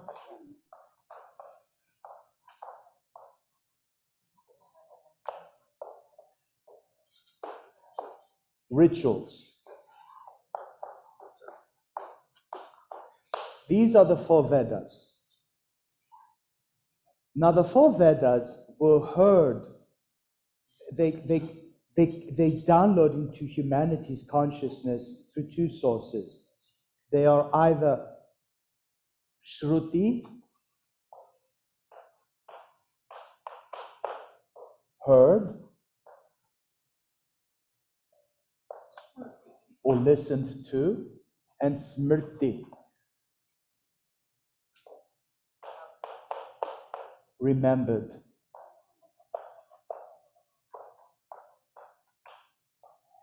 So when you hear it inside of you, or when you remember it inside of you, then it comes out as knowledge, as vision, as Veda. The word Veda is very closely related to our word vision, our word witness, wise, witch, wizard. Can you see the connection?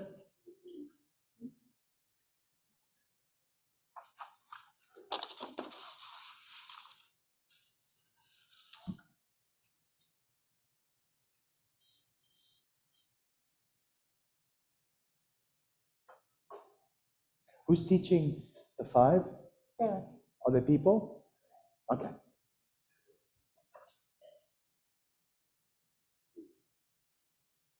Now, where did these Vedas come from? Who heard them? Who remembered them? You guys really want to know? From your dreams. Vishnu's couch.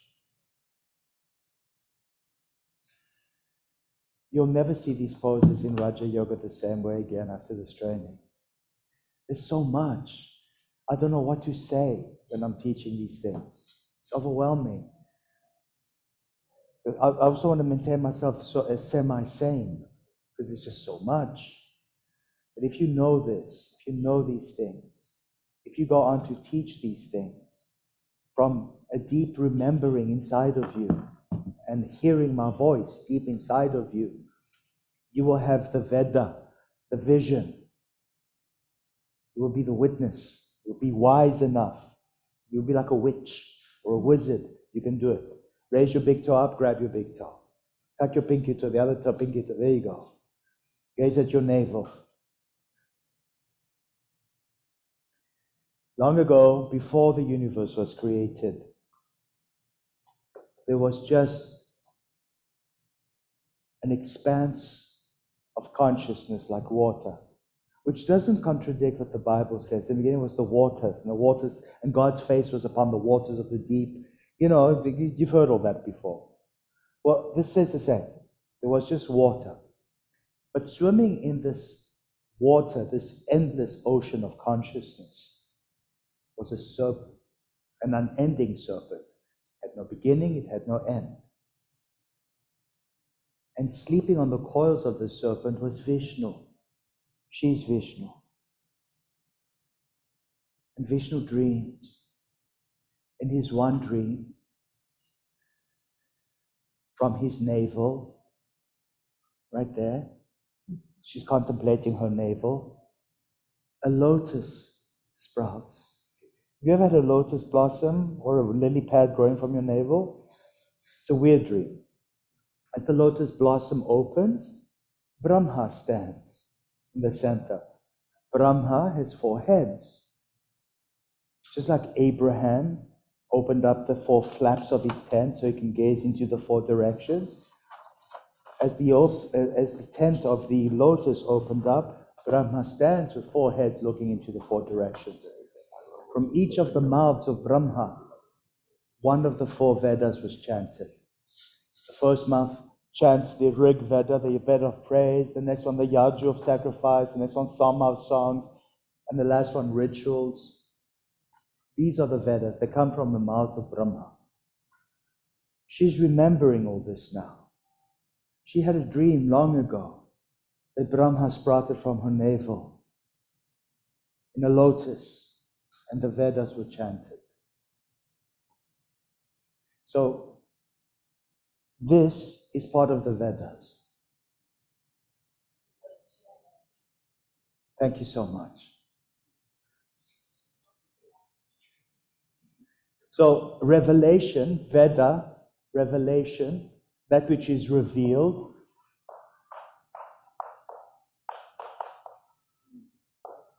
comes from Shruti and Smriti. That which has been heard, that which has been remembered. Not necessarily learned, heard. So always listen, and then you'll remember. If you try too hard to learn all this, you're just clogging up your intellect. And the best way to hear and to remember, practice. You see why the practice is so important? You can sit here and study this text for the next 3 years. You'll learn more contemplating your navel in the hot room than you would do sitting here. This is just to confirm what you already have remembered and what you have heard in the class. Can you guys take a picture of this and just look at it at some point? Because there's a lot of terms that are going to be very new to you. Even if you've done an Anuttara training before, there are certain terms that are very new. Mr. Hugh did this training years ago, but it's progressed a lot since then. I remembered a lot more things since then. And I've heard a lot more things since then.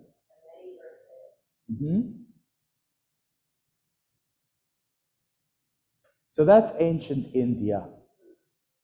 It's in the Vedas that the gods and goddesses got together. The gods of the Arya and the goddesses of the Dravida. Again, this is very, very simplified, and there would be those who would argue with me. Let them argue with me. But this is what it seems. This is what seems to have happened. Microphone, please. They were transmitted orally from father to son, by the priestly fathers to the priestly sons, the Brahmanas. They had to transmit this perfectly with proper pronunciation. The little boys start at age 2. They teach them. They're very cute. They shave off the little boy's hair, and they just leave a little pigtail like that. And that's all the kids do. They chant from the Vedas, and they do, excuse me, nyasas, arm gestures. They chant, and they do this and click and do. They do all those kind of things, and they have to know the specific gesture for the specific sound for this imperfect. That's all they ever learned. That's their job. That's all they're going to do as adults. And their sons are going to learn this generation after generation. About 3,000 years ago, maybe 2,000 years ago, we're not sure when, there was a pronunciation shift. You know how accents change?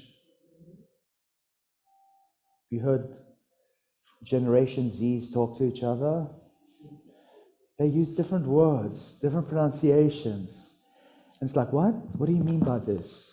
And they think you're such a dinosaur, you know? But that's what happened. Things started to shift, and they decided to write it down with very clear pronunciation, diacritics and marks and everything. The exact same thing was going on in the Judaic tradition with the Torah. It was transmitted orally, but then there was a shift. A lot of people didn't speak the Hebrew anymore. They started to mix it with Aramaic, apparently. So somebody, the priests, always the priests, wrote it down so that it would stay pure, so it could be transmitted to the subsequent generations without being diluted or polluted. Same with the Vedas. Now, there are 4 Vedas, and the 4 Vedas basically have very much the same mantras, the same spells, the same stories. They're just songs of praise and praise. And they speak of many gods in there, but there's really one God in there. It's called the Brahman, the divine expansion, but different aspects of the one God. It's very clear on this. Even amongst the Muslims, for instance, when they encountered the Hindus, they considered the Hindus to be part of Dhimmi. The Dhimmi are the people who believed in the sacred texts. They weren't considered to be infidels. Because they believed in one God at the end of the day. Shocking as it may seem when you look at the temples and there's this statue of this god and this goddess and this goddess. Not only that, phallic symbols, yoni symbols, all kinds of crazy things. I mean, a lot of outsiders when they came to India were scandalized by all these things. But once you got to know them, you got over your scandalization and your self-righteousness. Where's that noise? Tell them about the story of the girl sitting behind me on the way to Sydney, Australia.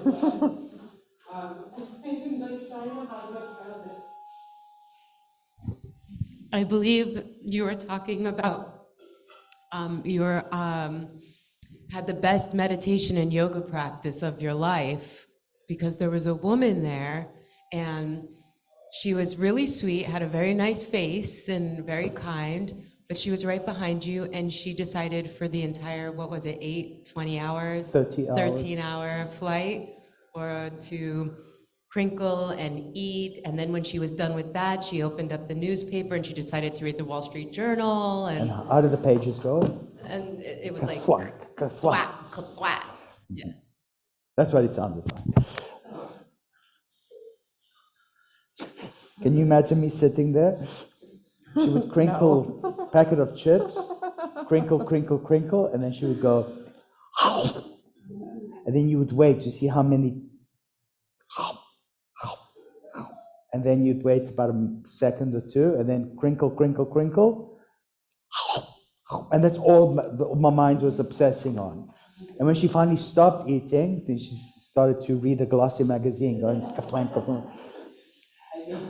I mean, how could you complain? To who are you going to complain? I mean, you know, you just have to deal with it. For 30 hours, I had to deal with it. Okay, let's carry on with this, please. Yes. The life lessons, you know, these are life lessons, yes. It just reminded me really quickly, I was actually not the person on this, but when I first moved down here, I went to the beach and I was so excited and I wasn't thinking about the person. And I just walked on the beach and like sat and apparently sat on an empty beach, like right in front of the only person on the beach. And she got in front of me and she was like, excuse me, like, can There's you? a whole beach. Yeah, I got it. Well, that was very forward of her, actually. I would have just shifted myself over. I was like, sorry, and then I did. All right, let's continue. So now you know the four Vedas. They were chanted by the mouths of Brahma as he popped up from the lotus emanating from the navel of Vishnu. Vishnu is mentioned in the Vedas. Shiva is not. Shiva is mentioned as an adjective, not as a proper noun. Varuna is Shiva, Agni is Shiva, Vayu is Shiva. All these deities are Shiva, means benign, auspicious, and benevolent. Later, all these various gods came together as one compound god called Shiva. You see? But Shiva is an adjective. Only later it became a proper noun. But the only proper noun for a god is Vishnu. He's in the Vedas mentioned. And it's all Vishnu's dream anyway. We know this now for a fact. If from the mouths of Brahma were chanted the four Vedas, from the four foreheads came For Shivas. four Shivas. The four Shivas came together as one, as the cosmic dancer, Nataraja, which is the seminal flow of Anuttara Raja Yoga, and you're going to learn it very well. Here is this beautiful murti of Nataraja. Yes, look at it and pass it around. But I'll hold it. He stands on one foot on the childish demon. See how he subdues the demon? It's your infantile, childish behavior. Egotistical, bratty, noisy, like a brat. Yeah. You see the little demon baby? And then he stands on one leg and starts the cosmic dance. If you look, there's a circle of flames. Now, depend on what tradition you're looking at. The circle of flames could represent the expansion of the universe. The flames are the light of the first day expanding out into exactly as scientists say. Then he has four arms.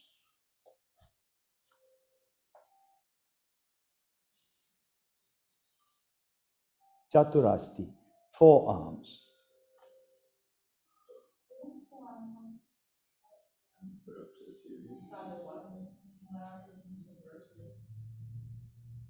A microphone if there's comments, please.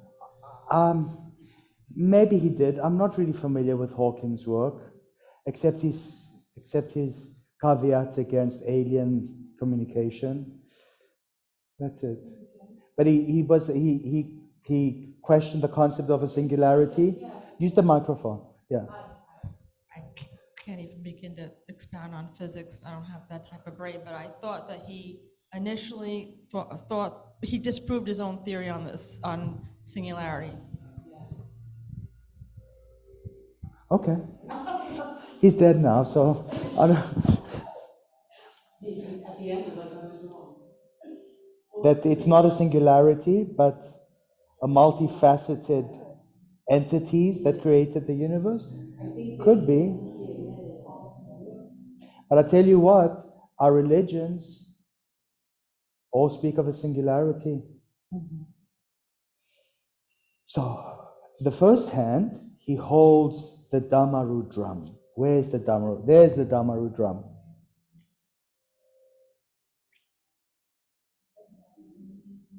Did you see the Damaru? Here's the Damaru drum.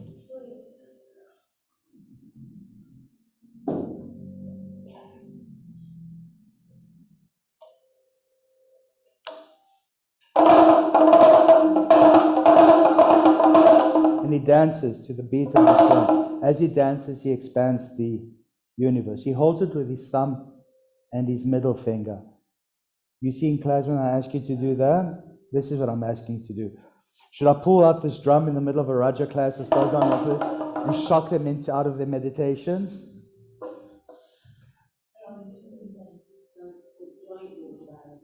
It's joint mudra because it gets into the joints. It's called Shuni mudra, the seal of Saturn, because he dances the Saturnalia, a crazy dance, and it is a crazy dance. And it's also called Damaru because he holds the Damaru drum, but it's all the same mudra. So it depends how you look at it. It's the same thing that you're talking about. It's thumb to middle finger. That's the first hand. And the drum represents bass or gravity, the heavy sound. And then the second hand holds the flames of destruction.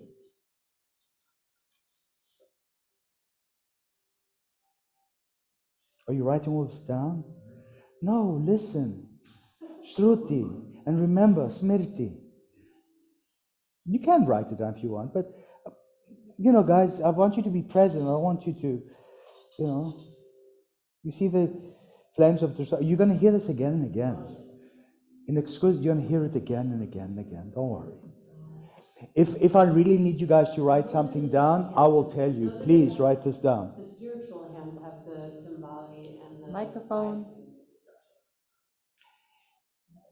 No, that's Vishnu. It's okay.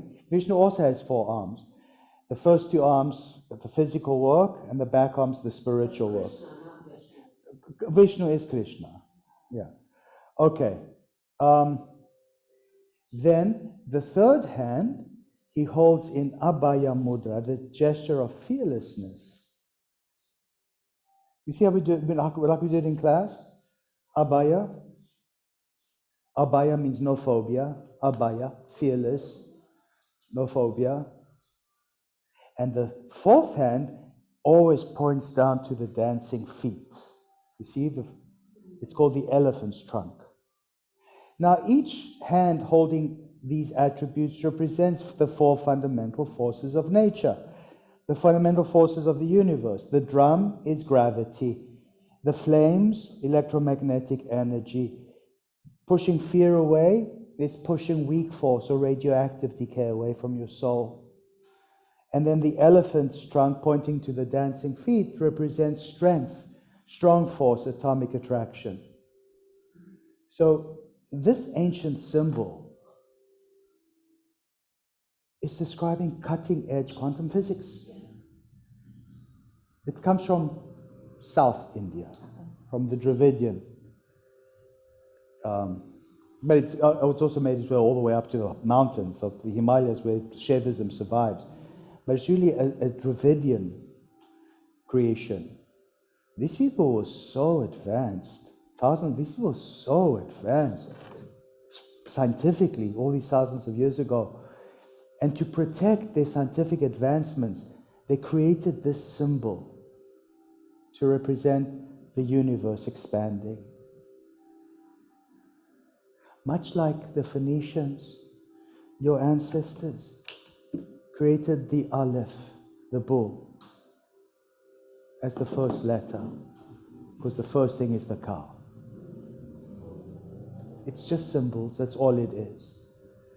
So don't look at this as a statue of some deity. It's like a letter. It's like writing. It's telling you how the universe was created. That's all. And then there's cobras everywhere. The cobras represent the ability of your higher self to overcome your primate instincts. As primates, we are terrified of serpents. But as higher beings, we overcome our instincts, we access our intuition. And our intuition is part of our compassionate self. We'll say, it's a serpent. Let it be. It deserves to live. Isn't that cool? And then his hair is in dreadlocks. And his dance is a crazy dance. Crazy dance. That his divine witnesses who witnessed this dance asked him, the generals were asked by subsequent people, decades or centuries later, they asked the main general, his name was Dandu, and they asked Dandu, tell us how Lord Shiva created the universe. And Dandu started to explain. He says, well, the first hand held gravity because it comes in waves. The second hand held electromagnetic energy. And then the third hand is weak forces like radioactive decay. And the fourth hand, strong forces like atomic attraction. They didn't know what he was talking about. What are you talking about? And Tandu decided to dance it for them. So he started to dance. Because they could understand the dance. They couldn't really understand the words. And it became the Tandava dance. And Tandu put his hair like this, so all the dreadlocks went around like this, and sweat was flickering over everyone. And he actually took cobras and wrapped himself around them like some exotic dancer. So they got it. What we do in the Raja is called the Lasya Tandava, the very slow Tandava, so that your body gets it, not your mind so much. In the philosophy component, your mind will get it.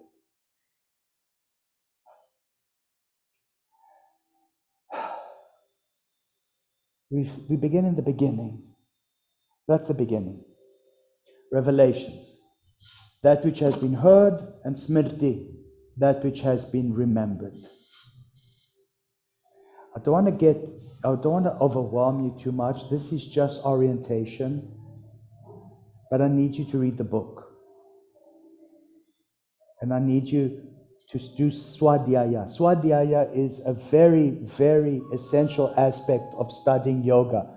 It's called swa, self, dhyaya, study.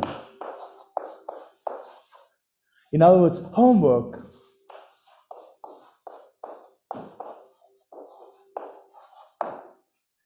Your homework will be to read the whole sutra, every verse. Your homework will be to look at the glossary, to look at how to pronounce the words. Let me give you a heads up about how to pronounce the sounds. Because if you mispronounce them, you create very bad spells against you.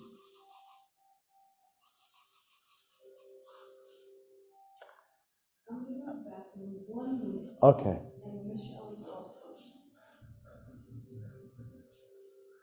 So both you and Michelle go to the bathroom at the same time? Oh, that's Nathan there. That's me. All right. So as we wait for them, I'm going to write down the alphabet.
Huh?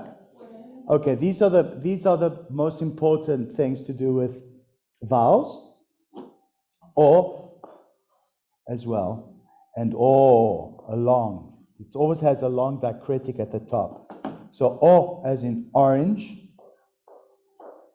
versus o as in, I guess, all. Okay. So a as in but. A. It's never a, it's a. A as in father. It's a long a. E as in egg. E as in bit, a schwa vocal. E as in beat. Can you hear the difference between bit and beat? Can you guys see all that? It's just a regular, they're just two the same. Yeah, but there will be a line on top, which is means it's long. U as in look, and oo as in cool. O as in orange, and o as in all. And there's the diacritic or little strokes and lines above the letter that gives you a hint as to how to pronounce it.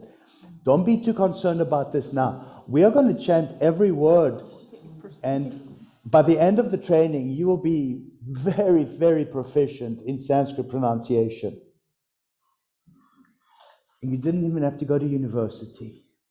This is university. It is like university. This is university level. Make no mistake, this is university level. Linguistics and comparative religion and history and philosophy and anatomy, it's a whole bunch of courses all in one. I don't want to advertise these things because it frightens most people.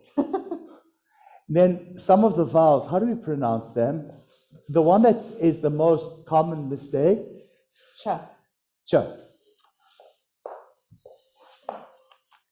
It's cha. Let me put a T in front. Cha, just so you know. It's never k.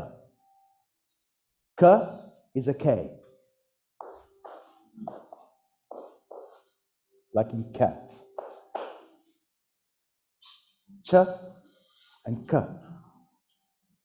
Make sure that you understand this. S as in serpent.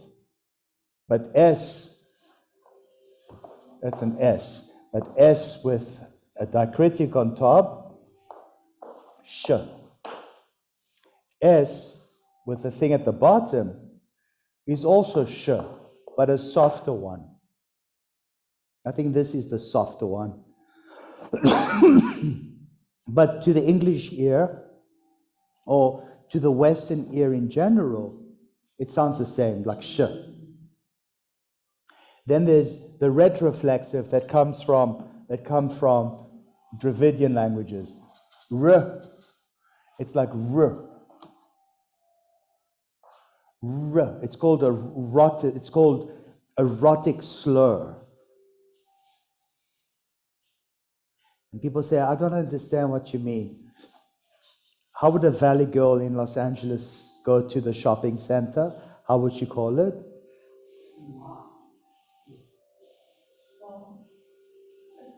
Center.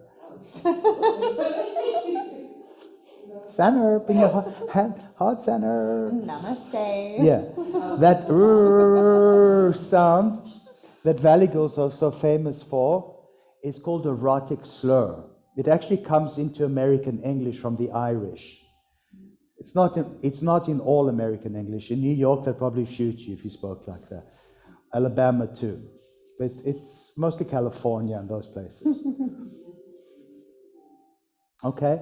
So that's a r, and it's actually a vowel in Sanskrit. That's why you get a word like vritti. And most people, how do you pronounce it? There's like 1, 2, 3, 4 consonants next to each other. How do you pronounce such a word? Well, the R with a dot at the bottom is actually a vowel. It's erotic slur. It's vritti. And, huh? Erotic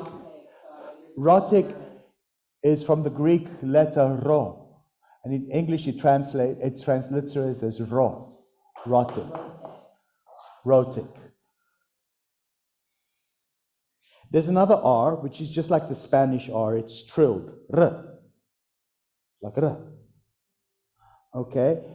A double T, for instance, is not just vrti, it's vrti, vrti. Both T's are pronounced. The double consonants, you pronounce every single letter. The word like atta for now, remember earlier I said to you, it's not a th, it's atta. The theta sound, it's very few languages have it. Greek has it, English has it, Castilian Spanish has it, Classical Arabic has it. That's it. Nobody else has it. It's atta. The H is pronounced. Sometimes you'll find L with a little thing at the bottom. That's L. You have to stick your tongue to the back of the roof of your mouth. Go for it. L. L. And N as well sometimes has a dot underneath. It's N. So that an N would be N. And an N with a tilde, just like we have in Spanish, is a N. That's it. That's all you need to know. I'm serious. I mean, the rest will come naturally to you. Can you imagine being able to read in English, in Latin characters, Sanskrit with proper pronunciation? Yes. You know how many people out there can do it? 5. Maybe about 5 or 6. And that's it. And you're going to be a few of those people. You're going to add to that population group. Who has an affinity for languages, to learn languages easily? How old were you when you learned English? About 10. Who speaks? You speak Lebanon, Arabic, and do you speak another language? French? Well, Lebanon, right. See, he speaks French. So you're going to find this much, much easier. Because you speak English and French, Sanskrit is not that difficult. What do you speak? And do you speak Microphone. Just English? Barely English. And you? And you? Poquito Español. And Mr. Hughes speaks Cantonese. Didn't you learn Cantonese in Hong Kong? Oh. Ni hao ma? Okay, and you speak another language? Espanol. Okay, good. It will be very helpful. So now we know how to pronounce the letters. Let's count from 1 to 10 in Sanskrit. And you'll see how close it is to French, and how close it is to Espanol, and to Yiddish. 1, 2, I'm not very good at math. 3 and then 4, right? Yeah.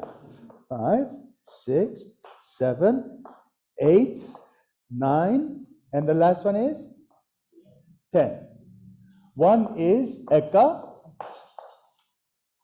First would be Ekam.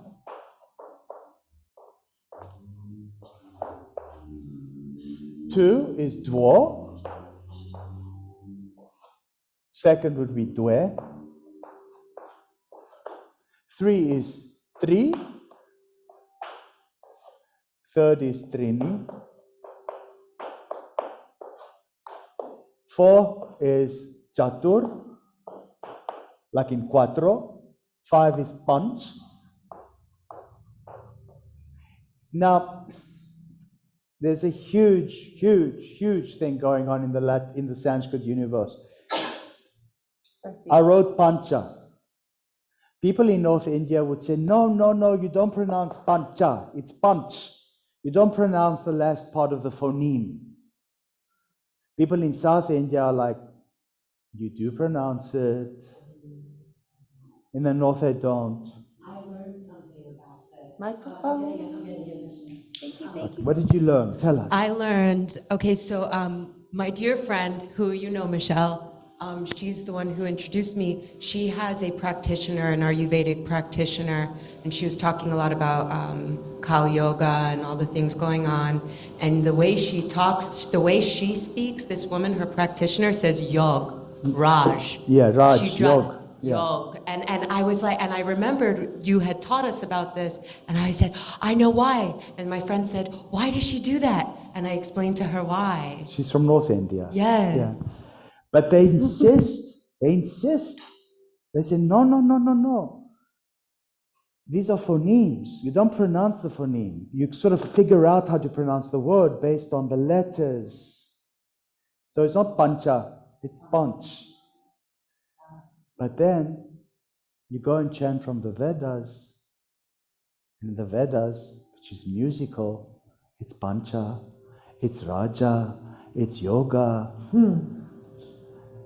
So I've had this conversation with you from North India, and I said, well, why do you pronounce it when you chant from the Vedas? Well, maybe old. I said, well, this is old. How about that? If you speak in Hindi, modern day derivatives of Sanskrit, and other North Indian languages like Gujarati and Marathi and, I don't know, Bangla or whatever, maybe you don't. But in traditional Sanskrit, you really should. Six is Shat. 7 is Sapta. 8 is Ashta, like in Ashtanga. And 9 is Nava. And 10 is Dasha.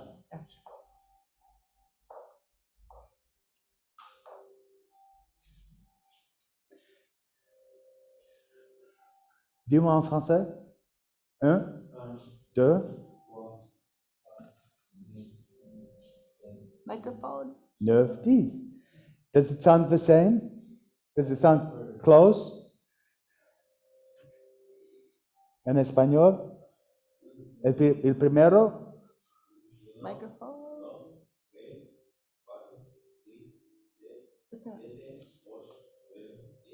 You see how close it is?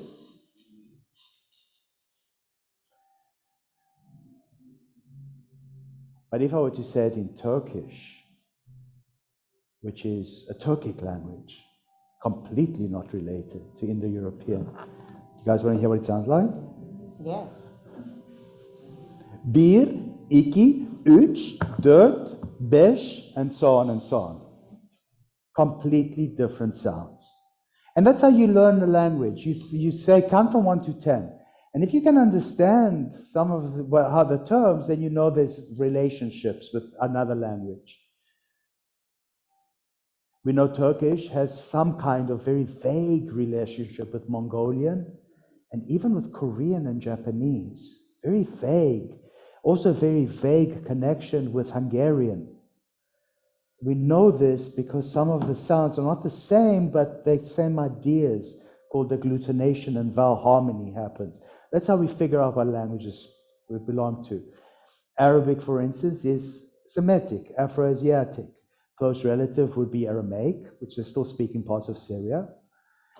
Hebrew,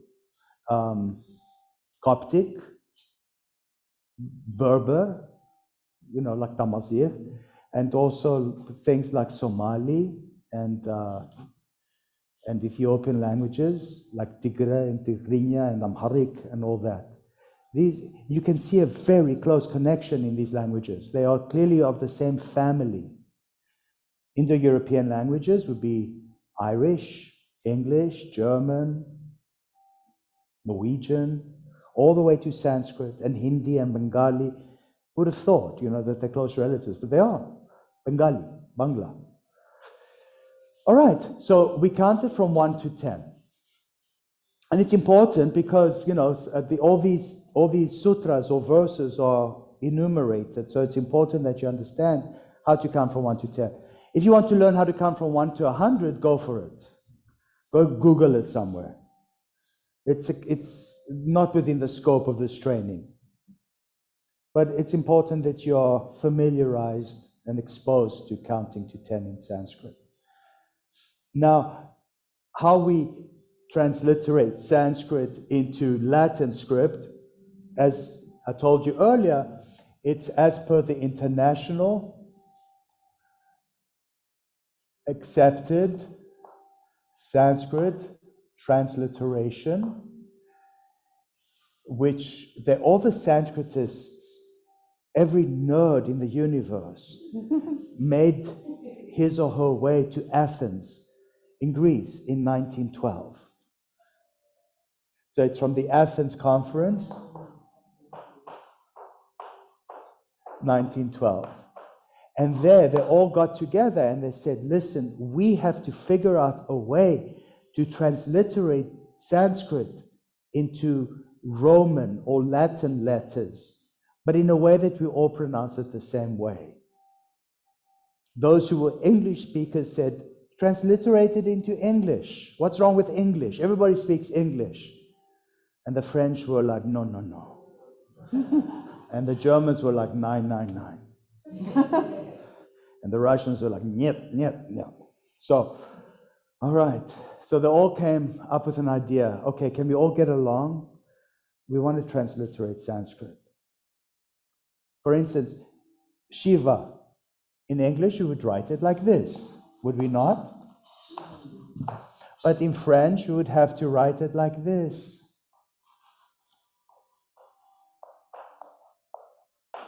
In Dutch, you would have to write it like this.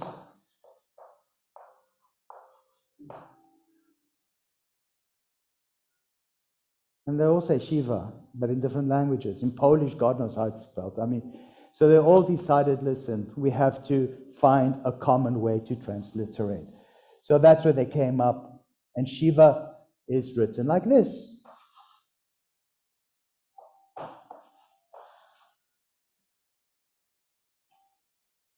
And then they stopped fighting and arguing. They all got along nicely. Accepted.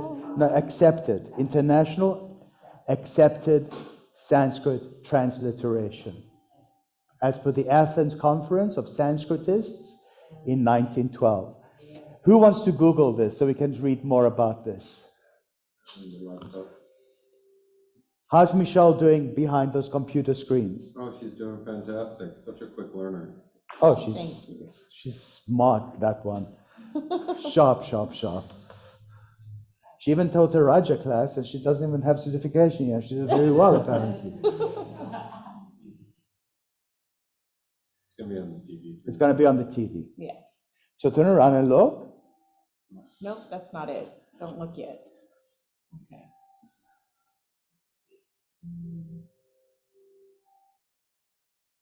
The Athens method, yeah. What classical Athens? No.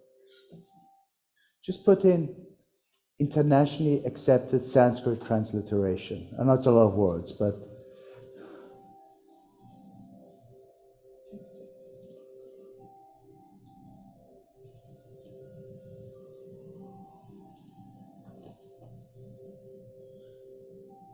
We're getting there. there it is. This? Yeah.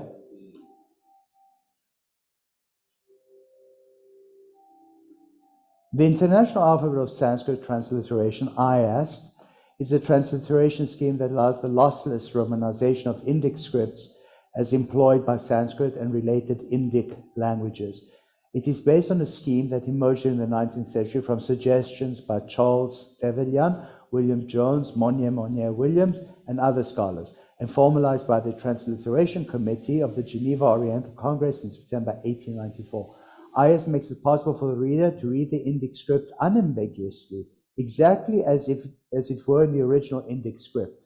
It is this faithfulness to the original scripts that accounts for its continuing popularity among scholars, including yours truly. Go down and see what happened in Athens. I think in Athens is where they finally said, okay, this is going to be it. Do you see how in Devanagari, there's the Indic script, and it translates as A, and this one is A, and this one is E, and this one is E, and this one is U, and this one is U. and this is R, and this is R. This is L, and this is L. And this is E, and this is I, and this is O, and this is Au, and this is M, and this is H, and so on and so on. Is that lovely? Velars. Velars are sounds that come from the back of the throat. K, k. Arabic is wonderful with velars. It's k, k. Guys, nobody can pronounce it. It's so hard. Palatals are things with a palate like ch. And retroflexives are t, t, t. What is wrong with t? Dentals, t. That's k, t, p, p. They're aspirated. It's best to wear a mask. G. Even the J is a G if it's before a consonant. Like in Gnana, Gnosis, JN. It's not Jnana, it's Gnana. You see? Yeah, over there on that. N, her, and so on and so on. Some letters are modified with diacritics. Long vowels. What happened? Oh, I'm hold training on her. one second. You're I'm cool. looking at Sanskrit, I see my ugly face instead. You have a beautiful face. Just share entire screen. We're just sharing the screen so they can Hit see share. the Sanskrit on Now go Zoom. back to the tab. Oh, there's on Zoom. I'm Okay. just showing you this. You're good. Okay. Some letters are modified with diacritics. Long vowels are marked with an overline. Vocalic consonants, retroflexes have an underdot. One letter has an overdot, which is n, and so on and so on. They did all this to keep the sound pure, faithful to the Indic script, so you don't lose the meaning.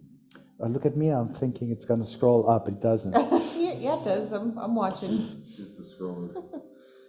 Go up. I want to see where they came together in Athens, where they finally all decided, hey, It doesn't look like it's. doesn't look like it. Anyway, it was in Athens when they figured it out. We can search for that though. If you'd Put like. Athens 1912.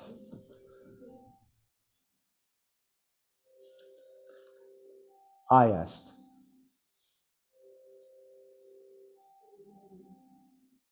National Library eBay.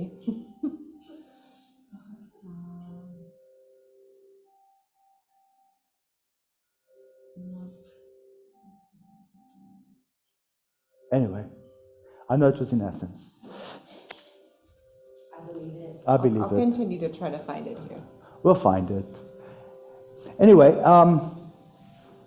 that's what happened, and this is how we are going to explore Sanskrit, word for word, verse by verse, chapter by chapter, in the Yoga Sutra. Who's coming to practice tomorrow? Yes. And then Monday and Tuesday and Wednesday and Thursday and Friday and Saturday. I'm here with you. I have nothing else to do in my life except teach Sanskrit. Yeah, that's all you need. What more do you want? Yeah, and your dog. Next weekend, practice. And please, in these 2 weeks, when we start doing the book breakdown, I want you to have a whole host of questions for me and for each other. Okay? Read the 2 chapters on Saturday, next Saturday, and the final 2 chapters next Sunday. That's your homework. Create this app, group, or whatever you want to do. Interact with each other, ask questions of each other, or you can just message me on Facebook. Who has Messenger on Facebook? Do you have one? Mr. Yash? You don't do Facebook? I know, and I friended you. I think I'm your second friend, right? Do you want to get Facebook, or you prefer not to? No, that's what I was gonna do. I was gonna make it. No, I'm not Instagram. I find Instagram difficult to negotiate. Yeah, I find it difficult. Just do. Okay, just get one, and then friend request me, okay? And then it just, for the duration of the training, and afterwards you can ditch me as a friend, and that's it. There is a great, after you graduate, it's a wonderful page for the, Yeah, because then you put you on the teacher training page. it's worth being on Facebook for. It's worth being on Facebook. I joined a Bhakti group. Oh, good. That's from I don't know where they're all over, they're always posting stuff. Yeah. Yeah, I mean, it's good to interact with people who are interested in the same things you're interested in. Yeah. And you meet interesting people. I mean, yoga is not just the practice of you stretching your limbs. It's also meeting interesting people who are very much like you. People are very isolated. People are very alienated. And most of us live alone. And our communities in the past used to be our synagogues, our churches, our mosques, our temples. Now, our communities are more our yoga schools, believe it or not. That's where we meet our friends. That's where we interact socially with each other. That's where we connect spiritually in groups. It's not a replacement of houses of worship, but in our era, in our time, this is where people are beginning to socialize and connect. It's wonderful. It's a school. This is a school. You come here to learn and to practice. Which is what shul means, a school. Shala. Thank you, everyone. You have a lot of studies. Stuff according to the class. Yeah. Close down restream. Remember, you can record your practice and you